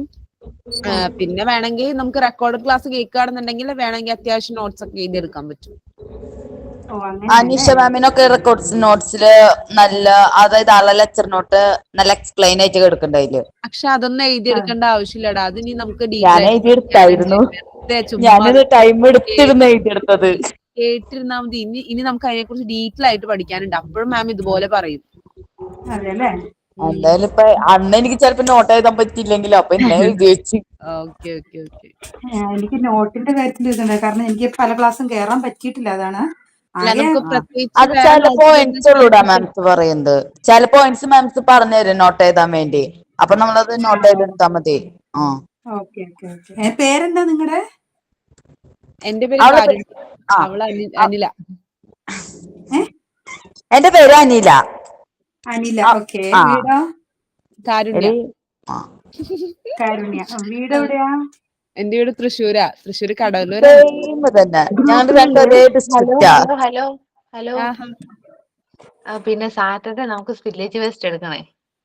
സാറ്റർഡേ ഇംഗ്ലീഷ് ഇട്ടാ എല്ലാരും വന്നാ മതി. വില്ലേജ് വേസ്റ്റ് എന്ന് പറഞ്ഞിട്ട് മിനിഞ്ഞാന്ന് ഒരൊറ്റ മനുഷ്യൻ ഗ്രൂപ്പിലില്ലേ. ഞാൻ എന്നിട്ട് ഉച്ചക്ക് മതി. ഒന്നാമത്തെ കൊച്ചിന് അന്ന് ഉച്ചക്ക് തന്നെയായിരുന്നു ക്ലാസ്. അന്ന് ഉച്ചക്ക് ക്ലാസ് ഇരുന്നിട്ട് ഞാൻ ഈച്ചനാട്ടിരിക്കായിരുന്നു ഗ്രൂപ്പില്. ഞാന് നിങ്ങൾ വരുന്നുണ്ടെങ്കിലോ വെച്ചിട്ട് ബിസി ആയിട്ട് പോലും ഞാൻ ഇടയ്ക്ക് വന്ന് നോക്കിയിരുന്നു. പിന്നെ നോക്കുമ്പോ ഒരൊറ്റ മനുഷ്യനില്ല. അപ്പൊ ഞാൻ ലെഫ്റ്റ് ആയിട്ട് പോയി. നീ ഒരൊറ്റ 2 പ്രാവശ്യം നീ വന്ന് നോക്കിട്ട് പിന്നെ പാർട്ടി കണ്ടിട്ടില്ല കാര്യനെ. അല്ല, ഞാൻ ബിസി ആയിരുന്നു. ബിസി ആയിട്ട് പോലും ഞാൻ ആരെങ്കിലും വന്നിട്ടുണ്ടെങ്കിൽ പറഞ്ഞു കൊടുക്കാലോ വെച്ചിട്ട് ഞാൻ വന്നിരുന്നു. എന്നിട്ട് ഒരൊറ്റ ആളില്ല. ഇല്ല, ഞങ്ങൾ ഏകദേശം 4 മണി 5 മണി കഴിഞ്ഞിട്ട് ഞാനും ആരായിരുന്നു, ലച്ചു ഉണ്ടായിരുന്നു. എന്നിട്ട് നിങ്ങൾ ക്ലാസ് എടുത്തിരുന്നു? പിന്നെ അരുണ കയറ്റി പിടിച്ചിരുത്തി. ക്ലാസ് എടുത്തിരുന്നോ? എവിടെന്ന് ആരോ വന്നിട്ട് ഞങ്ങള് മൂന്നെണ്ണം കൂടി എന്നിട്ട് എന്റെ ലീച്ചനായിട്ട് ഇരിക്കാൻ പറ്റില്ലല്ലോ, അപ്പൊ പിന്നെ കത്തി വെച്ചിരുന്നു. ഓക്കെ. അപ്പൊ നമുക്ക് ഒരു ദിവസം നമുക്ക് നോക്കാം, സൺഡേയോ സാറ്റർഡേ ആയിട്ട് നോക്കാം. സൺഡേക്ക് ഈ ആഴ്ചത്തല്ലേ പോർഷൻസ് പോണേ? ഒരു കാര്യം ചെയ്യാം, നമുക്ക് സാറ്റർഡേ ഇംഗ്ലീഷ് ഇതും കൂടി മിക്സ് ചെയ്തെടുക്കാം. അതിന് സമയം ഉണ്ടാവില്ലടാ, ഇംഗ്ലീഷിന് ഒരുപാട് ഡൗട്ടുകൾ ഉണ്ടാവും. അതല്ലേ, എങ്കിൽ സാറ്റർഡേ എന്തായാലും ഈ പ്രാവശ്യം 2 ദിവസം നമുക്ക് ക്ലാസ് ഉണ്ടായില്ലല്ലോ, അപ്പൊ എന്തായാലും ടൈം കിട്ടിയില്ലേ, വലിയ അധികം പോർഷൻസും ഇല്ലല്ലോ ഈ പ്രാവശ്യം. സൺഡേ നമുക്ക് ഈവനിങ് ആക്കാം, കഴിഞ്ഞ പ്രാവശ്യത്തെ പോലെ 5 മണി ടു. അതിന് പലർക്കും പല ടൈമിംഗ് അല്ലേ, നോക്കാം. വേണ്ടേ? എപ്പോഴാച്ച സൗകര്യം പോലെ ഗ്രൂപ്പിൽ അറിയിച്ചാ മതി. ഒരു കാര്യം ചെയ്യാത്ത കാര്യമുണ്ട്, നമുക്ക് അതിൽ 3 രാവിലത്തെ എന്തായാലും ആൾക്കാരുണ്ടാവില്ല, അത് കഴിഞ്ഞ ആഴ്ച എനിക്ക് മനസ്സിലായതാ. ഒരു കാര്യം ചെയ്യാം, ആഫ്റ്റർനൂൺ ഈവനിങ് ആയിട്ട് കയറാം നമുക്ക്. ഓക്കെ. ഈ ടൈമിൽ തന്നെ വെച്ചാൽ മതി, അപ്പൊ പിന്നെ കുഴപ്പമില്ല, ഒഴിഞ്ഞ ടൈം. എടാ സൺഡേ അല്ലടാ, അപ്പൊ ഓരോരുത്തർക്കും പലർക്കും പല ടൈമിംഗ് ആവില്ല, അതാണ് പ്രശ്നം. അല്ല, ഒഴിവുള്ള സമയത്ത് ഏതാന്ന് വെച്ച് കഴിഞ്ഞാൽ, അല്ലെങ്കിൽ സാറ്റർഡേ തന്നെ നമുക്ക് രാവിലെ തൊട്ട് ഉച്ചവരെ അങ്ങനെയൊക്കെ ആയിട്ട് ഭയങ്കര ബുദ്ധിമുട്ടി എടുക്കേണ്ടി വരും. അതെന്ന് വെച്ച് കഴിഞ്ഞാൽ നിനക്കും പറ്റൂല എനിക്കും പറ്റൂല, കാരണം എനിക്ക് രാവിലെ തിരക്കായിരിക്കും, രാവിലെ ഫുൾ എനിക്ക് തിരക്കായിരിക്കും, ട്യൂഷനും കാര്യങ്ങളൊക്കെ ഉണ്ടാവും രാവിലെ. ഇവിടെ സാറ്റർഡേ ഇവിടെ പിള്ളേർക്ക് ഇതാ, അപ്പൊ ഞാൻ പഠിക്കാതിരിക്കുന്നതിന്റെ ഇടയിൽ ഞാൻ മ്യൂട്ട് ഓൺ ആക്കി കഴിഞ്ഞാൽ നിങ്ങൾ എല്ലാവരും ഇവിടെ വിളിച്ചു കളിയുടെ സൗണ്ട് ആയിരിക്കും കേൾക്കാം, ഒന്നും കേൾക്കില്ല ഇവിടുന്ന്. ഓക്കെ. കഴിഞ്ഞ പ്രാവശ്യം ഞാൻ വിചാരിച്ചാൽ എന്റെ ഇവിടെ ഇരിക്കുന്ന മാച്ച് എടുക്കുന്നവര് പോകുന്നുണ്ട്, കാരണം ഇതിന്റെ അടിയിൽ വന്നിരുന്നു ഞാൻ ക്ലാസ്സിന്റെ ഇടയ്ക്ക് മാച്ച് കിടന്ന് പുല്ലിങ്ങണ്. തൃശ്ശൂരാണ് എന്റെ വീട്, പാലക്കാടാണ്, പക്ഷെ എന്നെ കല്യാണം കഴിച്ചോണ്ടിരിക്കുന്നത് തൃശ്ശൂരാ. തൃശ്ശൂർ എവിടെന്നാണോ ചോദിച്ചേ? കുന്നംകുളം, കടവല്ലൂര്. കാരുണ്യ ഗ്രൂപ്പിലില്ലേ? ഗ്രൂപ്പിലുണ്ടല്ലോ. കാരുണ്യ ഫ്രണ്ട്സ് ഗ്രൂപ്പിലെ മോളെ? വേറെ ഗ്രൂപ്പാ അതാ. ഞങ്ങളുടെ ഗ്രൂപ്പിലില്ല. അവള് ഗ്രൂപ്പിൽ കയറി കഴിഞ്ഞാൽ അവൾക്ക് പിന്നെ ഒന്നിനും നേരം ഉണ്ടാവില്ല. അതെ, ഇതാകുമ്പോ പീസ്ഫുള്ളാ, ഞങ്ങള് ഭയങ്കര പീസ്ഫുള്ളാ. അവൾക്ക് ഞങ്ങളുടെ ഗ്രൂപ്പിലില്ലേ കാരുണ്യ, ഞങ്ങളുടെ ഗ്രൂപ്പിൽ കയറി കഴിഞ്ഞാൽ ഉറക്കം പോലും ഇല്ലാത്ത രാത്രികളായിരിക്കും. ഞാനങ്ങനെ ഉറക്കം കളഞ്ഞിട്ടൊന്നും ചെയ്യില്ല, എനിക്ക് രാവിലെ കുറെ കമ്മിറ്റ്മെന്റ്സ് ഉണ്ട്. ഞാൻ ഉറക്കത്തിന് ഞങ്ങളുടെ ഗ്രൂപ്പിൽ ഉറങ്ങാൻ പോയവരെ പിടിച്ചു കൊണ്ടുവന്നിട്ട് ഞങ്ങൾ ചാറ്റും. ഞാനുണ്ടാവില്ല, അതിന് മാത്രം ഞാനില്ല, ഉറക്കം വിട്ട് ഒരു കളിയില്ല, ഉറക്കത്തിന്. ഇന്നലെ ഞാൻ ഇരുന്നു കേട്ടോ, ഇന്നലെ ഒരു 12 മണിക്ക് ഫസ്റ്റത്തെ ഗുഡ് മോർണിംഗും ലാസ്റ്റത്തെ ഗുഡ് നൈറ്റ് എന്റെ ആയിരുന്നു എന്ന് തോന്നണ്. അതല്ലേ? എന്നാ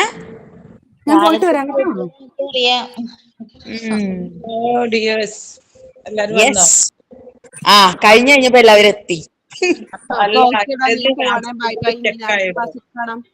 ഞാൻ നെറ്റിന്റെ പ്രോബ്ലം കൊണ്ട് ലാസ്റ്റ് വെച്ചിട്ട് സ്റ്റിക്കായി, ഒന്നും മനസ്സിലായില്ല. ലാസ്റ്റ് വെച്ച ഇതിന്റെ ഒന്നും പോയിന്റ് ഗ്രീൻ കെമിസ്ട്രിന്റെ മുകളിലാണ്, അത് മുതലാണ് ഞാൻ പിന്നെ കിട്ടിയത്. എനിക്ക് പറ്റിയതെന്ന് വെച്ചാൽ ഏതോ ഒരു സാധനം ഇരുന്നിട്ട് എനിക്ക് മെസ്സേജ് അയച്ചുകൊണ്ടിരുന്നിട്ട് എനിക്ക് ക്ലാസ് ലാസ്റ്റ് ആയി കഴിഞ്ഞപ്പോ എനിക്ക് ക്ലാസ് അറ്റൻഡ് ചെയ്യാൻ പറ്റുന്നൊരു ടപ്പ് എന്ന് പറഞ്ഞ മെസ്സേജസ് വന്നോണ്ടിരിക്കുക. അവസാനം ക്ലാസ്സിൽ നിന്ന് സ്കിപ്പ് ചെയ്ത് പോയി അവന് വയറ് നിറയ്ക്കാനുള്ളത് വേറെ അടുത്തന്റെ കയ്യിൽ കൊടുത്തു വിട്ട് അങ്ങോട്ട് കൊടുത്തയച്ചു. ശരി. അല്ല, ഇത് ലാസ്റ്റ് ഇത് ഞാനവിടെ ടെക്നോളജി വരെയല്ല എന്നെടുത്തത്. അതായത് ചാപ്റ്റർ ഫിനിഷായി. വില്ലേജ് വേസ്റ്റ് കൊറേ ഉണ്ടല്ലോ അല്ലെ? വില്ലേജ് വേസ്റ്റ് കഴിഞ്ഞ് ഇനി അതിലൊന്നുമില്ല ബാക്കി. ഭയങ്കര ടഫ് ഉണ്ട് എന്നാണ് അനു പറഞ്ഞ പോലെ.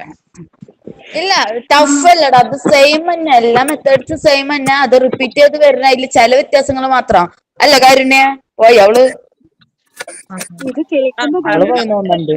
അത് പിന്നെ മലയാളം പറയുമ്പോഴേ അത് ഓൾറെഡി നമുക്ക് ആദ്യം പറഞ്ഞത് അത് തന്നെ റിപ്പീറ്റ് ചെയ്ത് പോകുന്നുണ്ട്. അതെന്ന് വെച്ചാൽ വേറെ ഒന്നല്ല, അത് സെയിം മെത്തേഡാണ്. എങ്ങനെ ക്വസ്റ്റ്യൻസ് വരിക, അങ്ങനെ കൂടുതൽ വരുമ്പോ അതിന് 1 വേർഡ് ക്വസ്റ്റ്യൻ അല്ലേ വരിക, അപ്പൊ ഇങ്ങനെ പോയിന്റ് അതിന്റെ ഉള്ളിൽ നിന്ന് ക്വസ്റ്റ്യൻ ഉണ്ടാക്കുന്നുണ്ടാവും അല്ലെ? അതായത് നമുക്കുള്ള ഈ ടെക്സ്റ്റ് ബുക്കില്ലേ, നമുക്ക് മോക്ക് ടെസ്റ്റ് നടത്തില്ലേ, ഏകദേശം അതുപോലെ തന്നെ ആയിരിക്കും ക്വസ്റ്റ്യൻസ് വരികല്ലേ?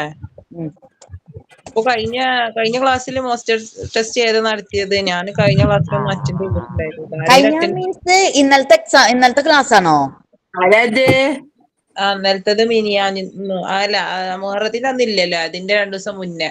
അതായത് നമുക്ക് തിങ്കളും ചൊവ്വയും ക്ലാസ് ഉണ്ടായില്ല. ഉണ്ടായില്ല.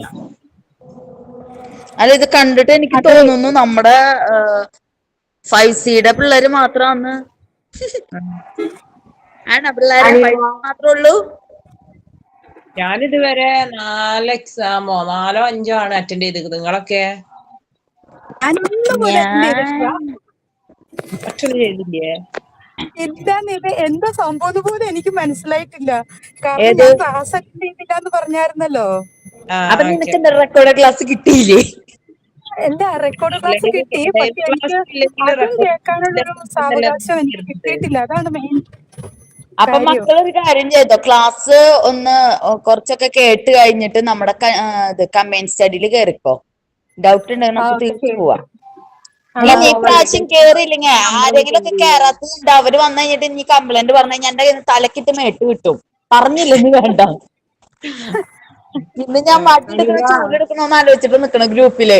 കൊറോണ സ്റ്റാർട്ട് ചെയ്യുന്ന സമയത്ത് എല്ലാത്തിനും കണ്ടു, പക്ഷെ ക്ലാസ്സിൽ വേറെ ഒരെണ്ണത്തിനെ കാണില്ല. അന്ന് നല്ല സ്ട്രോങ്ങിലാണ് നമ്മുടെ ക്ലാസ്സിൽ കേറിക്കൊണ്ട് എല്ലാരും. കൊടുക്കുന്നുണ്ട്. എന്താ സംഭവം എന്ന് വെച്ചാൽ എനിക്ക് ചെറിയൊരു സംരംഭം ഉണ്ട്. ഈ റാഗിപ്പൊടിയും റാഗിയില്ലേ, റാഗി അത് മുളപ്പിച്ചിട്ട് കൊടുക്കുന്നത്, പിന്നെ കണ്ണങ്കായ, നേന്ത്രക്കായപ്പൊടി, അങ്ങനെ കുറച്ച് ചെറിയൊരു സംരംഭമുണ്ട്. ഞങ്ങളൊരു 3 സുഹൃത്തുക്കൾ. അത് തന്നെ. അപ്പൊ അതിന്റെ ഒരു ചെറിയ പരിപാടിയുണ്ട്. നമ്മള് ഓർഡർ അനുസരിച്ച് മാത്രം ഉണ്ടാക്കി കൊടുക്കുന്നുള്ളേ.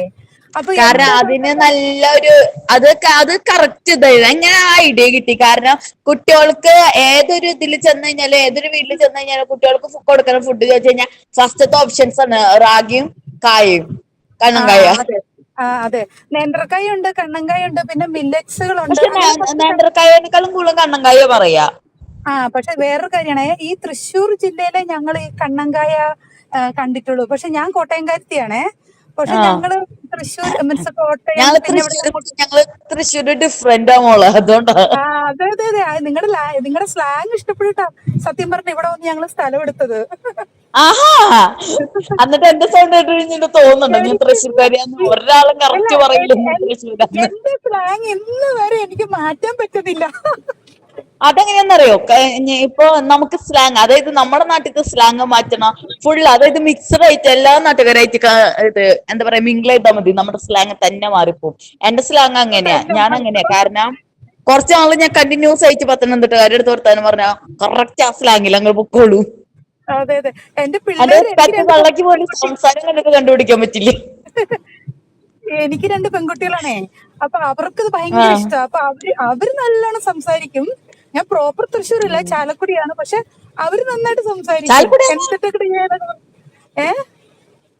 ചാലക്കുടി എവിടെ?